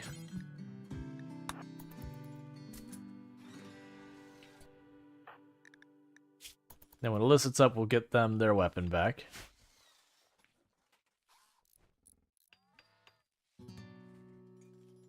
I think everyone's been tended to at this point. But yeah, that's a good one. Yeah, that's not a bad idea to use the painting as a way of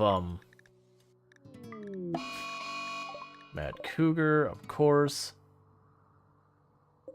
To use the painting as a means of leveling up art before doing the art stuff. I usually don't end up worrying too much about anyways. But yeah.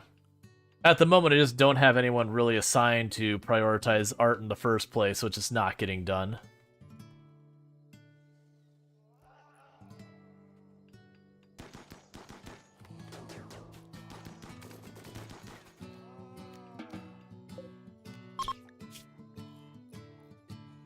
Alright, so you got down to the brain injury. You're not getting back up anytime soon. Alright. Yeah, so we gotta get a new bionic leg for Illicit. Getting swarmed by the Scythers lost her leg.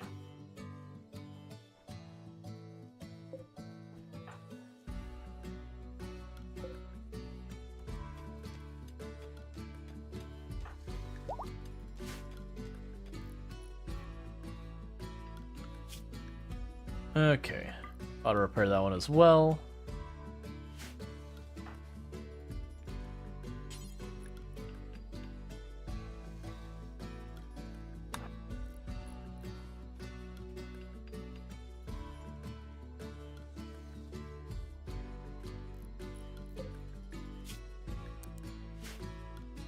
Alright. Do I even have you assigned to okay. Get you start making the next little mech to run around here and help out. I believe I have the cleaning bot next? Yeah, cleaning bot's next.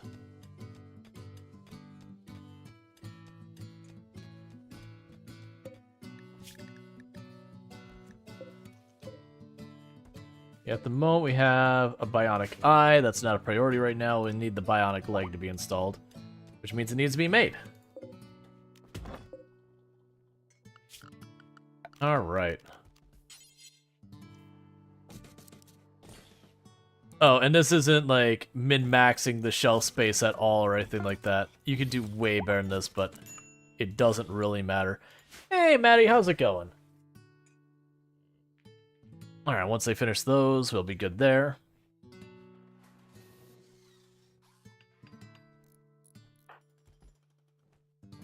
So you're back up. Let's get you your charge rifle right away.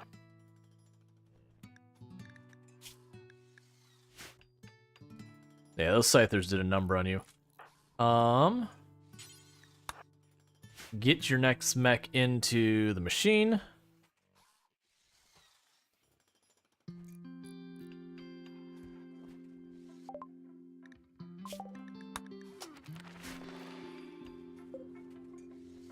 In just a moment, I'll assign these four in the middle to be silver only. So that way the money always ends up in here. They'll be critical level silver only.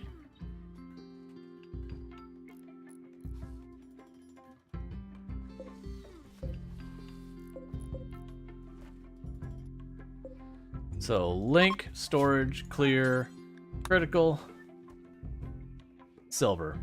That way when I go to use a trade beacon, I always have the silver, you know, where the trade beacon is. I don't really care. Like, the other ones around here, I don't have any plans of messing with their settings. They're the fallback preferred for everything. That'll be important. I'll also set you to important. So that, again, they'll prioritize putting stuff. Would you stop sending random little animals that are just going to get absolutely messed up by me? Like, it's fine. It's just kind of a nuisance because they don't do anything other than make me stop what I'm working on to go wreck your animals.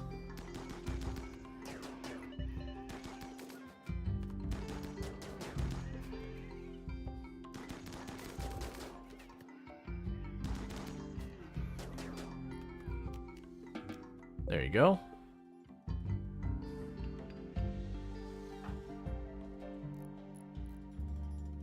Okay. RimWorld do that sometimes. Just keeps that constant flow of harassment going on. Keep you on your toes.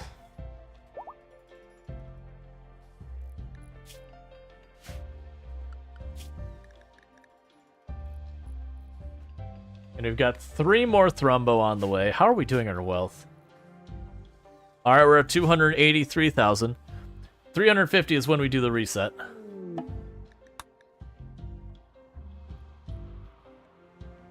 I definitely want Illicit to have their leg replaced before we do that, by the way. We're not gonna leave until Illicit's got their leg replaced, because if I don't do that now, then it'll take me forever before I'm able to properly deal with it on the other side. And we can already make it, I just need Goobish to actually do that, which should be the thing they work on first.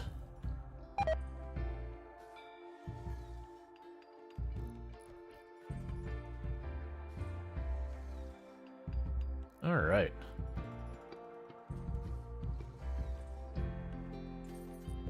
Oh, never mind, you got mechanoids to shred. That's fair.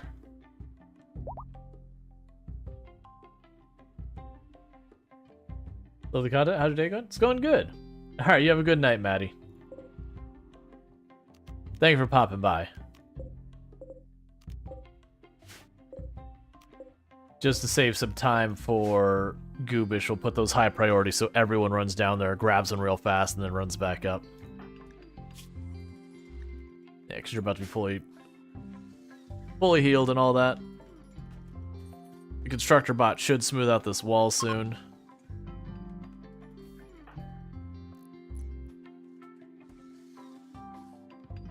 Actually, I don't need to worry about that yet. We can just go right through here. Because I'm just going to run the power line right through the middle of storage. And then the intent will be to run through that wall once we can. But the big thing is I need to get that beacon on so we can do the trade ships.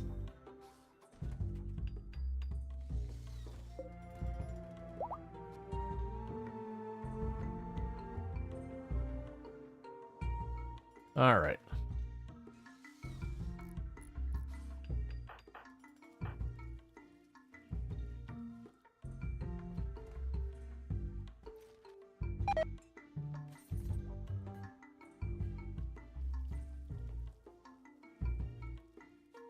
Yeah, so we're getting all the mech shredded, that's good.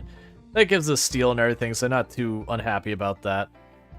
It just kind of, a downside of it delays everything, but the alternative is I manually tell Goobish to make a leg, and that takes a long time, so I'm more likely need to sleep and eat and a whole bunch of stuff in the middle there. Oh, you're right for that power to be connected. To the fast opening and closing doors. Cool, we've got our room here set up to contain everything.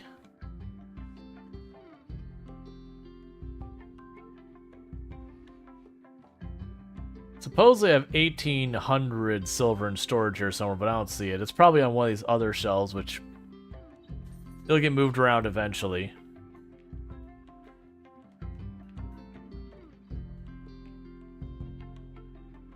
Okay. Hey, your room did get all painted. Alright, so we have Illicit's favorite color is kind of a light purple, and Zidian's is brown. Those two colors do not go together particularly well. So you said like a light purple, if I'm not mistaken? Well, it's that color.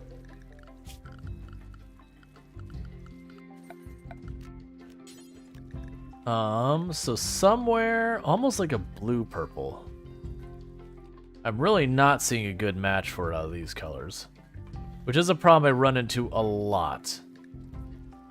Let's go with purple.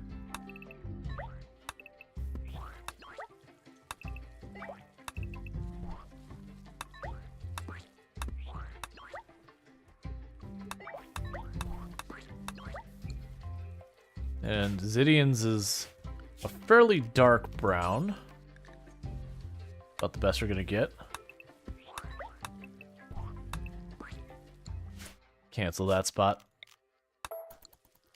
I know I'm just doing this that I do try and color the rooms, whatever their favorite color is. In this particular case, alright, that's slightly lighter, like steel blue. So dusk, maybe? Okay. Try that again. Just to kind of make the base have a little bit of aesthetic to it, like a little bit of, you know, something interesting. And then Zidian... Oh, that's not. Evie Meister's favorite color is like a skyish blue.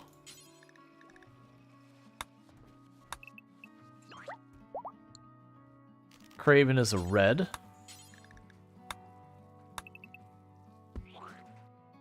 And that's not one of our colonists, so we don't care.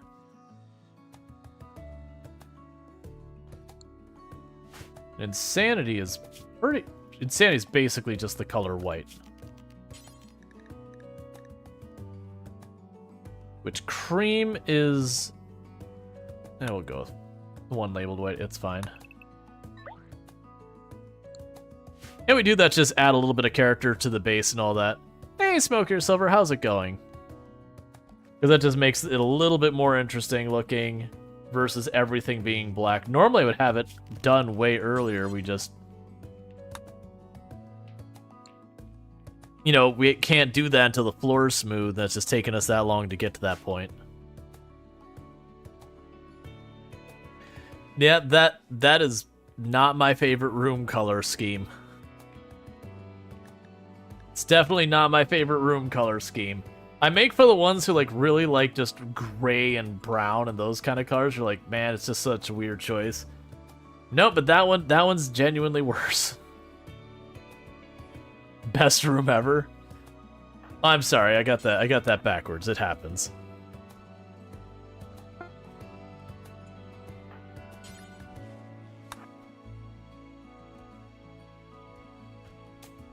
Alright, so we got our next bot out, so we now have a cleaner bot running around doing cleaner bot things.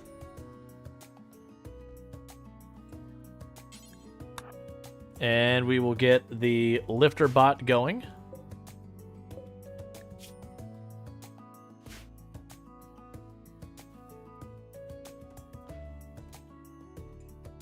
Did a dog scoot around that room?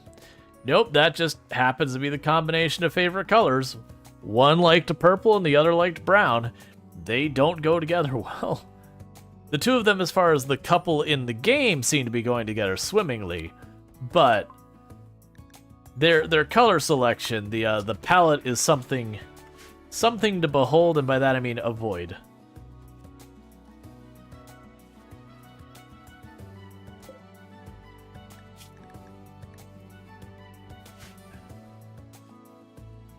I do have a leg queued up. Alright, that's fine. We got the components and the advanced component. Yeah, so we got everything we need for that. We have steel, right? Yeah, we've got like 4,000. I figured we'd have no shortage of steel. Alright.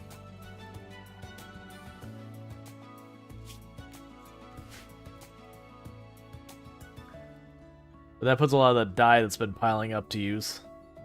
So we still have one more sub-core. So what bot are we going to make an extra of? I'm not going to make a Militar. We can definitely make a second Agrobot and let it just... Honestly, I think the second Agrobot makes the most sense. Because I can go ahead and make that, and it just means I can make more of a grow area for the Agrobot to do its thing on. And our kibble stockpile is growing. We're basically maxed out pretty much all of our food. We don't care about that right now. We go ahead and just deconstruct that awful quality sculpture.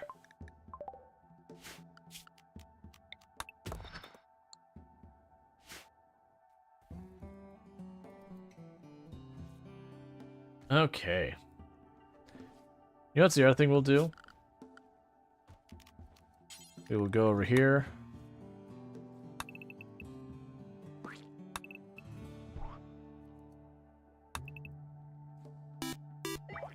Thank you Space Ninja Cowboy for subscribing for 1 month.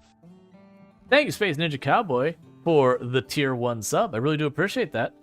And I do hope you enjoy yourself some nice advertisement-free viewing as well as access to the emotes. So thank you again for that support. It does mean a whole heck of a lot.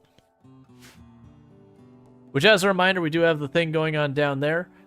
If we hit the 160 subs for this month, which is a bit less than what we had last time, and that's sub points, so technically that number's about 12, 15 higher, so it's getting to be about 51. Then if we do actually hit that, what'll end up happening is I will be doing 2 Twitch integration streams, which I'll let chat vote on what games we play for Twitch integration, Twitch integration streams. If we hit 180 sub points, I will take one of my days off where we'll hop on to Discord and we'll just play games as a community off stream. Which that means just basically Saturday during what's kind of the normal stream hours. We'll, I don't know exactly what games we'll play, but like we'll vote on it kind of thing. There'll be stuff like Among Us, Town of Salem, Phasmophobia, Minecraft. I don't know what it'll be. Something we can get either a lot of people in, or like, Phasmophobia. You play around, someone will step out so someone else can step in, and like we'll try and give everyone a turn kind of thing. Like we'll have votes on that. And if we hit 200 sub points, then what we'll end up doing is we will vote on a game that we can do multiplayer on a large scale, and on stream we will do that. I won't be in voice chat for that. All of you are welcome to be in voice chat, and that's just having to worry about what people say on stream and all that, being careful about that kind of thing. But with that, what we'd end up doing is like if we could vote for like Farm Sim, Factorio, Minecraft, whatever, and we would come up with some goal that we're going to try and do, and we would do it. Now, depending on the game, whether it be a dedicated server that stays up all the time or like only during stream, like Factorio would be one that only stays up during stream because we say, okay, the objective is to launch the rocket. If we have like a bunch of people in there and I like log off, by the time I log back in, the rocket's already going to be done. So that'd be one that, when the stream ends, I'd shut down the multiplayer until the next time we stream it kind of deal.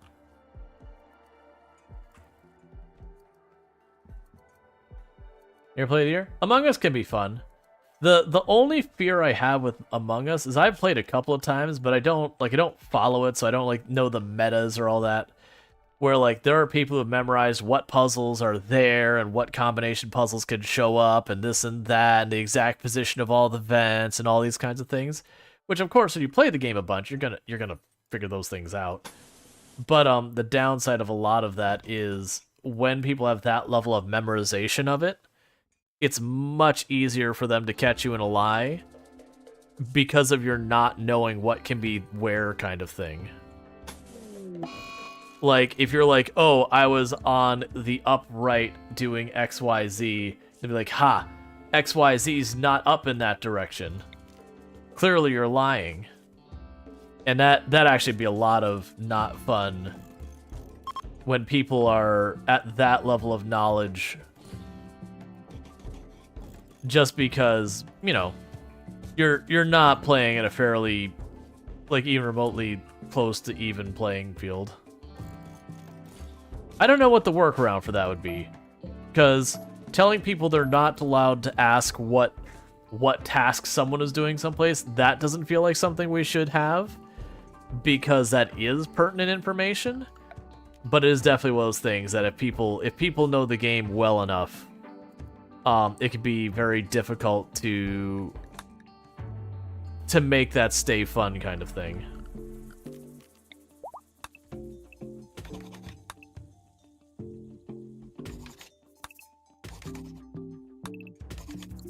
So that's one that's a little worried.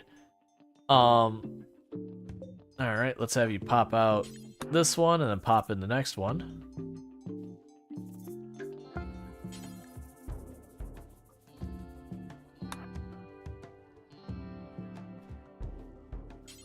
And it can be a little bit true of Town of Salem, but the one good news about Town of Salem is there's not as much of that kind of thing.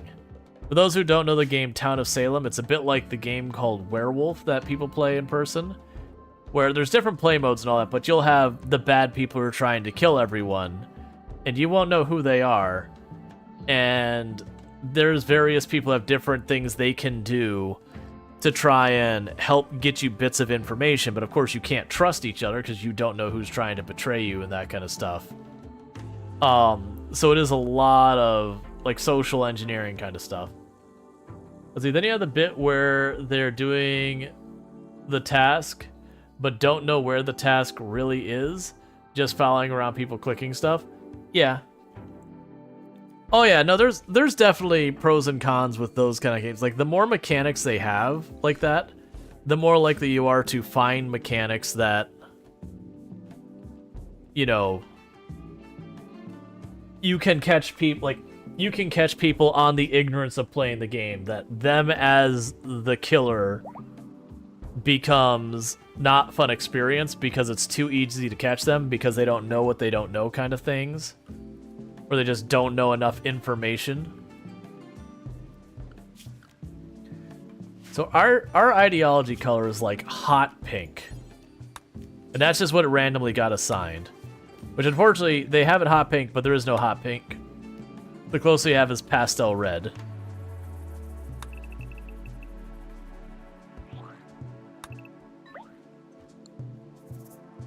So we're gonna make our temple pastel red. Left 4 Dead 2 Gnome Run.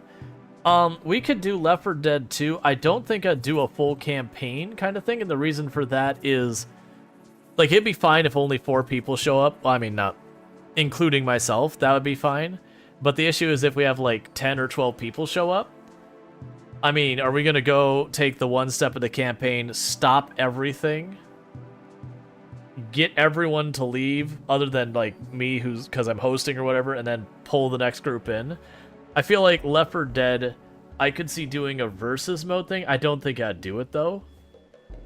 Like, I used to enjoy the versus mode in that, but I think that would, Left 4 Dead is not a good fit for having, you know, a pretty sizable group of people. To be fair, if we were thinking about Phasmophobia, and again, we had like 12 people show up, unless we have like 4 separate rooms going on kind of thing, that would be another one that'd be an issue.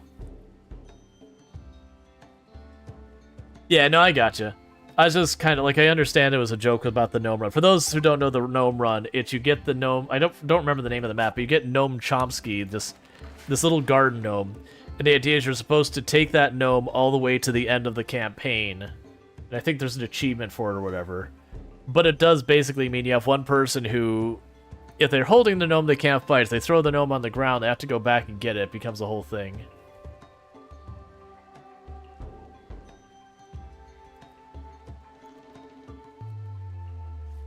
Yeah, no, I got it too back in the day.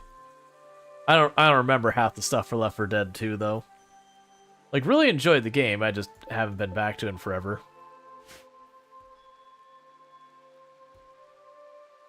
That is... You know, honestly, that could be way worse.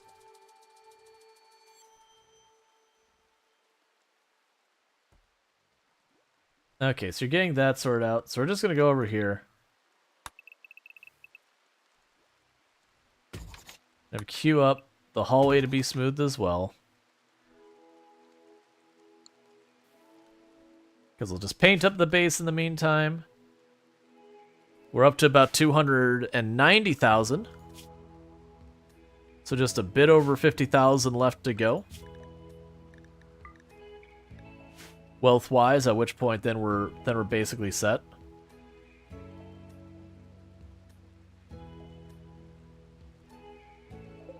Now be our second aggro hand running around. Let's see. First, you have to have 3 people defend 1. That's doing a duck hunt style shooting game, and then hit the highest score. Just open the box of the gnome and yeah. Right, so you end up having like 1 person running attrition for any zombies showing up while the other 2 or 3 are doing the gallery, because I remember doing that. Then you got to carry the thing all the way through, so it's like you get to an area where there's a fight, so someone would like then toss the gnome on the ground, everyone else would fight, you'd pick it up. Like, it basically, the person would like hold the gnome and just like knock the zombies back, and you do that up until like, you know, you had a proper like surge of zombies. It's like, no, we need you to help fight as well.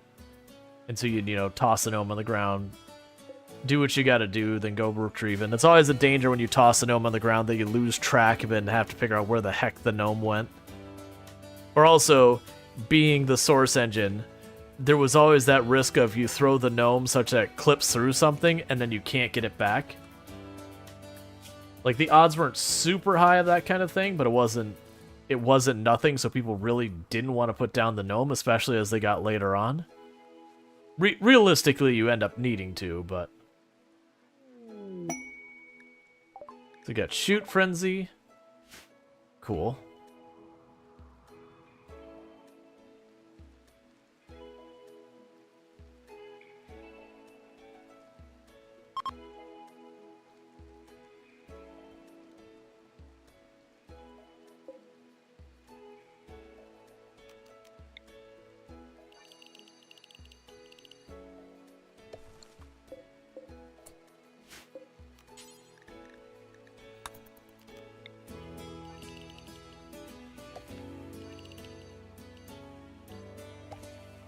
I'm trying to expand this again entirely because I want to get those trees back under control. Just in case they have, like, drop pod raids back here and whatnot.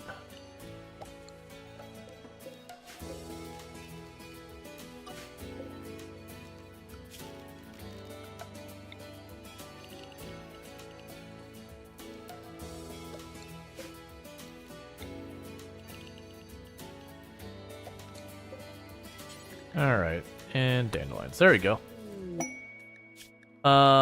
You would like 700 silver. I can work with that. You're inside a biopod. Okay. You still haven't gotten a group that can memorize the 15-minute fight sequence to finally beat the Helm's Deep map. Yeah, honestly, and at this point, like this point with Left 4 Dead 2, where it's kind of very off the beaten path of like main games and everything like that, I don't like getting a group together to do that is very unlikely.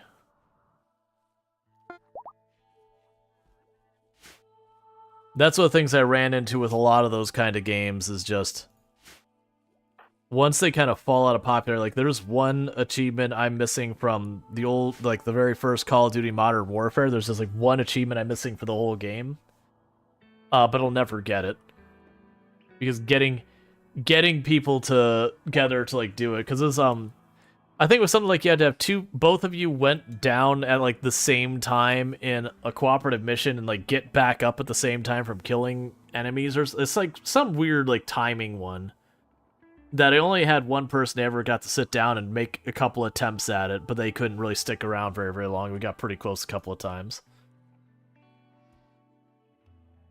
But it's one of those ones you have to have a second person to do it, and that's the catch. It is my opinion that there should be a status you can set on achievements in Steam that when an achievement is unrealistic to be achieved again. Give me 1,000 likes? Well, thank you. Alright, so you'll give me a volcanic winter, and in return I can get a lot of these chips to put in, or I can get honor or whatever. Sure. I'm not too worried about growth speed. Okay. So apply it, apply it, apply it. But yeah, so it's my thought that a lot of these games, once an achievement is unachievable, either from like 100% unachievable or the game, like 100% unachievable, the achievement should no longer be listed in the same way. Like it should have its own like category, like it's a legacy achievement or something. Like still have it where people have it that's shown and all that, and show like what % of the community got and all that. But you know, it's got like a gray label when you're looking at your list of achievements to be like, oh, I can never get that achievement. Okay.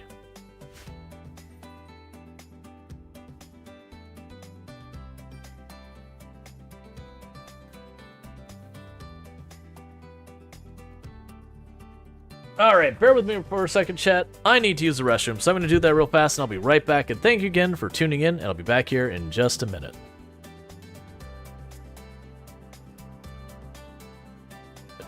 This is not the way I should have done this.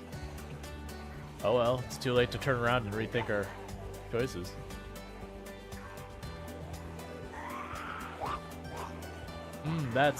That is death right there. Bully, bully, bully, bully, bully. I don't know if that was a zombie hitting us or if that was us falling down. I am uncertain. Getting one of the things that really makes it easier to pick up trees. That's not what I want.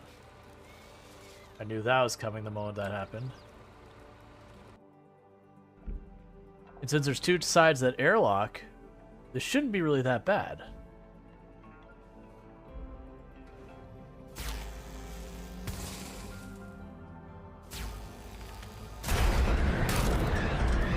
Well, we've lost.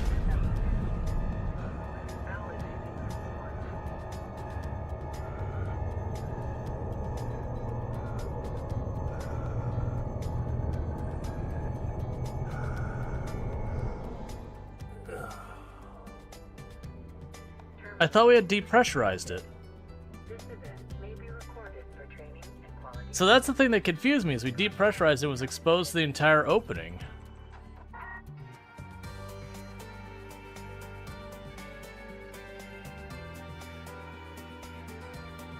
Well, and that brings the end of our hard space shipbreaker run.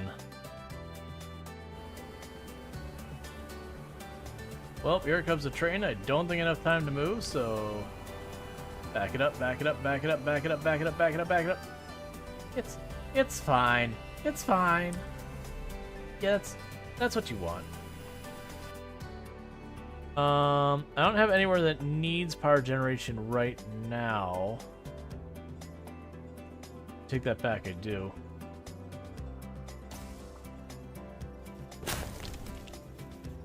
Well, that's a game over.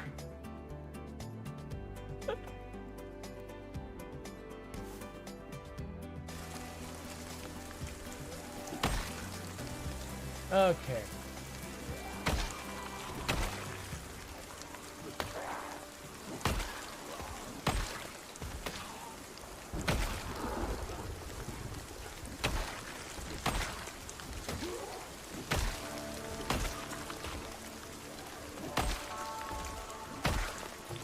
All right.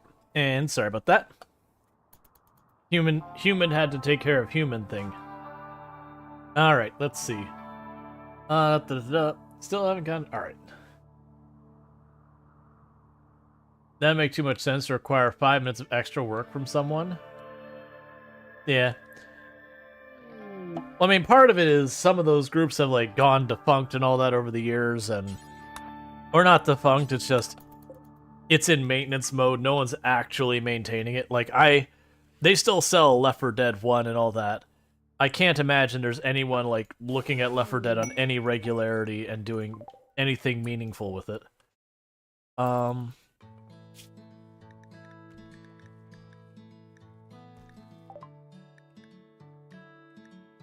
Okay, we're gonna choose this. Choose okay, and then we're gonna tell you to immediately apply this. Cool. We know how to do space flight.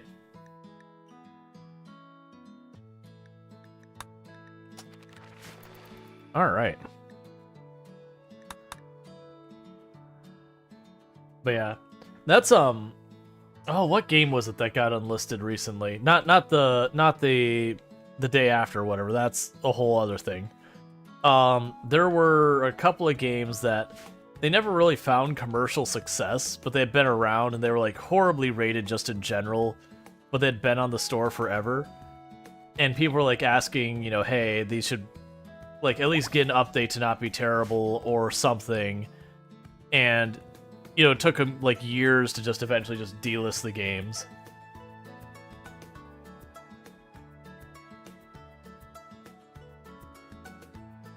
It's one of those things that you're gonna have a person who has to do actual work with, in all reality, whatever group's gonna do that is gonna see no return on investment.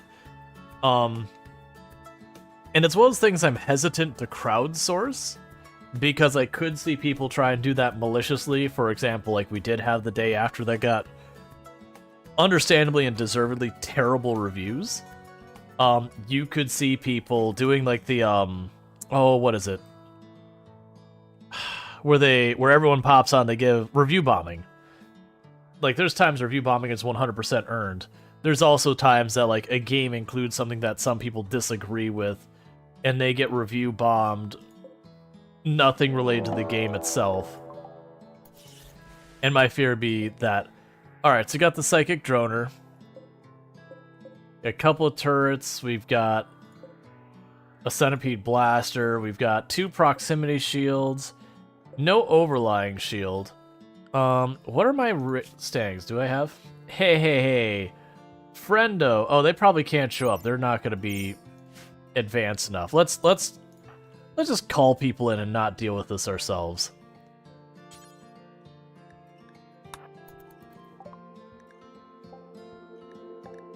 That's what I figured, is you're too low tech.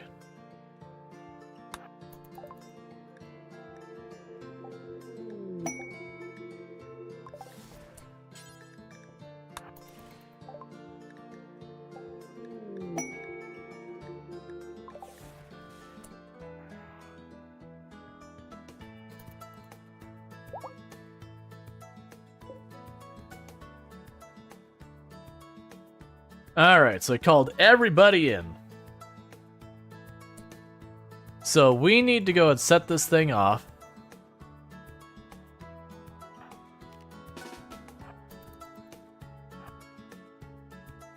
We need to do it now. You're missing a leg. I chose the wrong person for... You're not missing a leg. What am I talking about?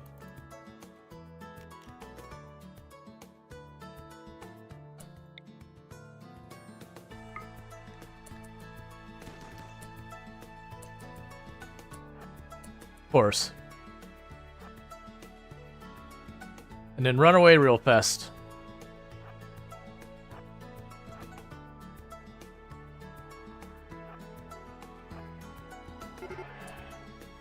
Okay, run away.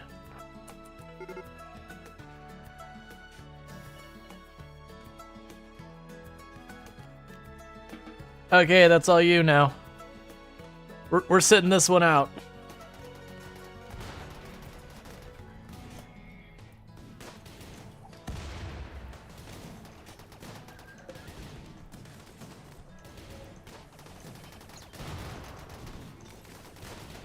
Oh, they are not very bright, are they?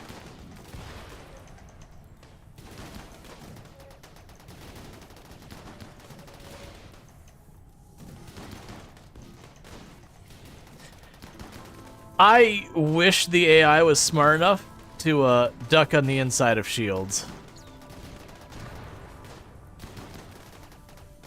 Because they're literally just going to die. Because they're just shooting a shield that will not come down.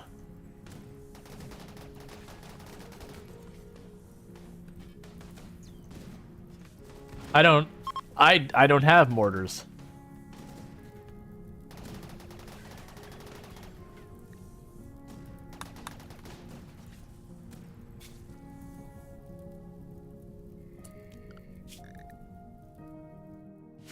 Yeah, that's the whole thing. Actually, it's pretty rare I actually make the mortars, to be honest. Oh, let's go. Like, mortars are good. It's just not one of those things I tend to get very often in my own colonies. EMP grenades? Well, I mean, I gotta run right on top of them to use those.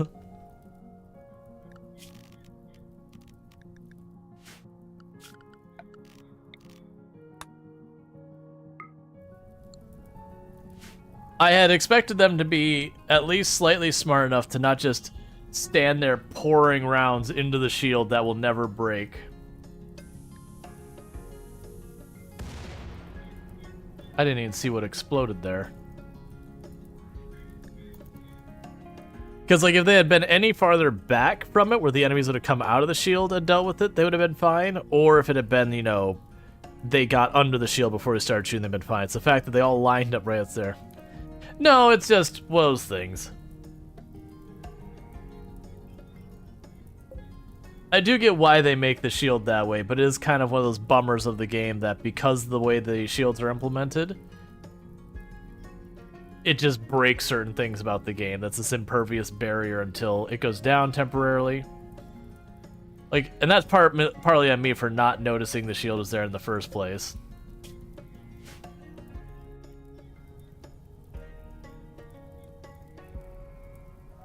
And these are all ranged. So I'd have to run into all of their range. Hey, Merchant Caravan. You want to do me a favor, friends? Leave to the south. You'll love it.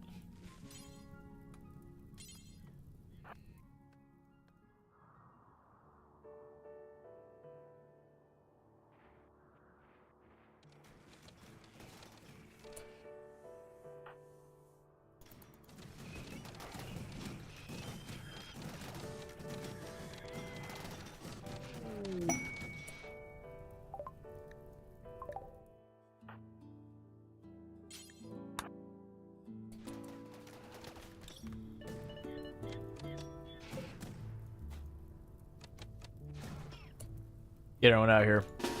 I shouldn't be wasting this. Oh, you need to come with.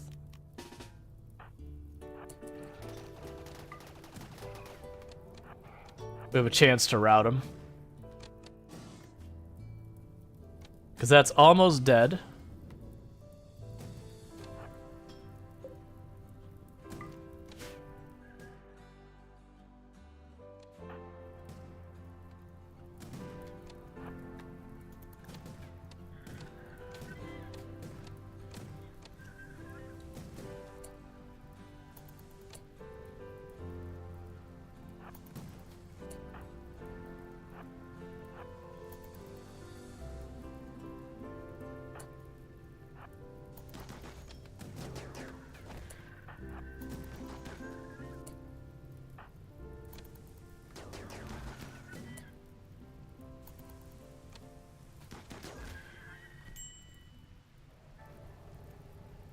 Cool. That'll actually work out really well for us.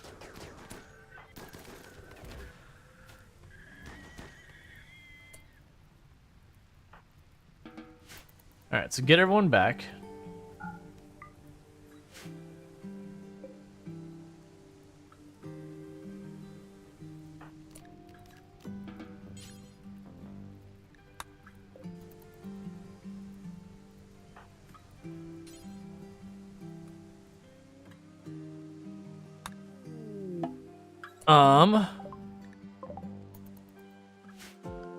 Orders. Alright, none that I care about too much. So, that actually worked out really well for me. So what we're going to do in the meantime is I should have a smoke grenade launcher here. You just have one leg hit.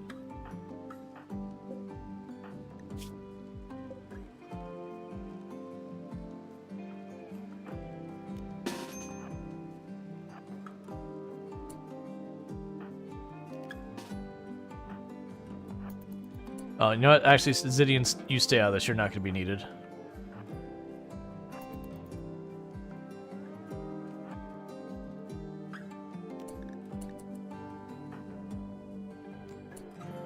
So where's the range of their farthest north one? Alright, so scooch up here.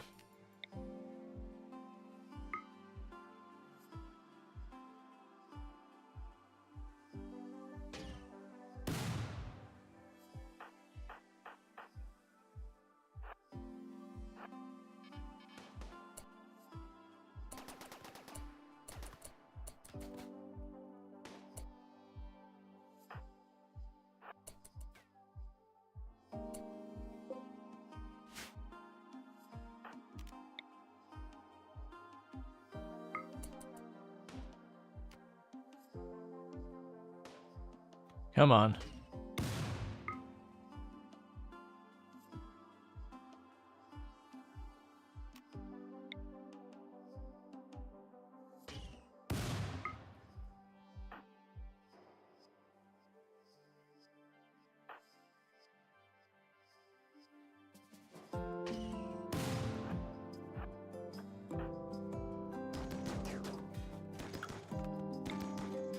Okay.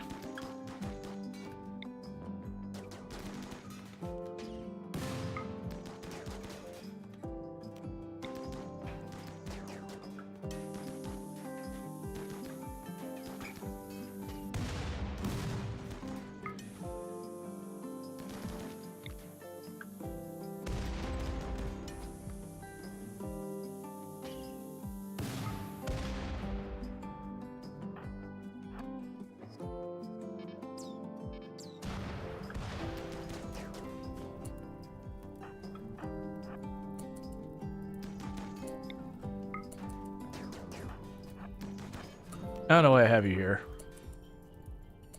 Evie Meister, please stop. I know you're on fire, but this is not the time. Don't run into more fire. That's not how you put out fire.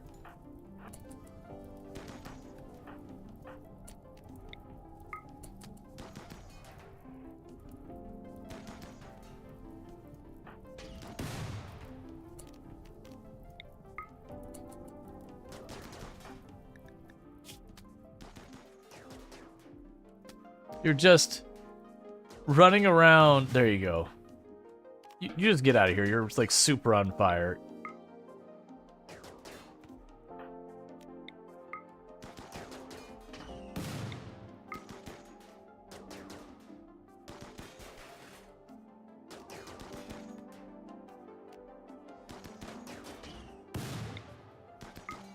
Alright, I just put the smoke directly on top of it, and then it shouldn't have any chance of defending itself. Alright, well, no one died, which is the important thing. There was a little concern when Evie caught fire that she's just going to run right out into it and get absolutely wrecked. In early builds, you could capture mech shields and use them in your base, you remember correctly? What I remember for sure is there was a permanent shield that you could get from enemies. Alright, so you're done here. You're no longer needed down there. So you grab wherever your gun went.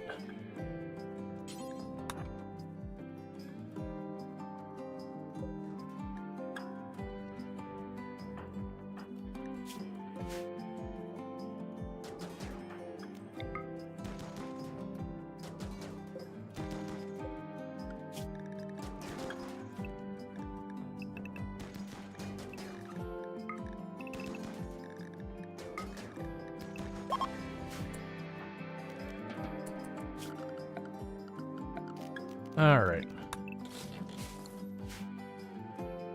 They were all defeated. All that was destroyed.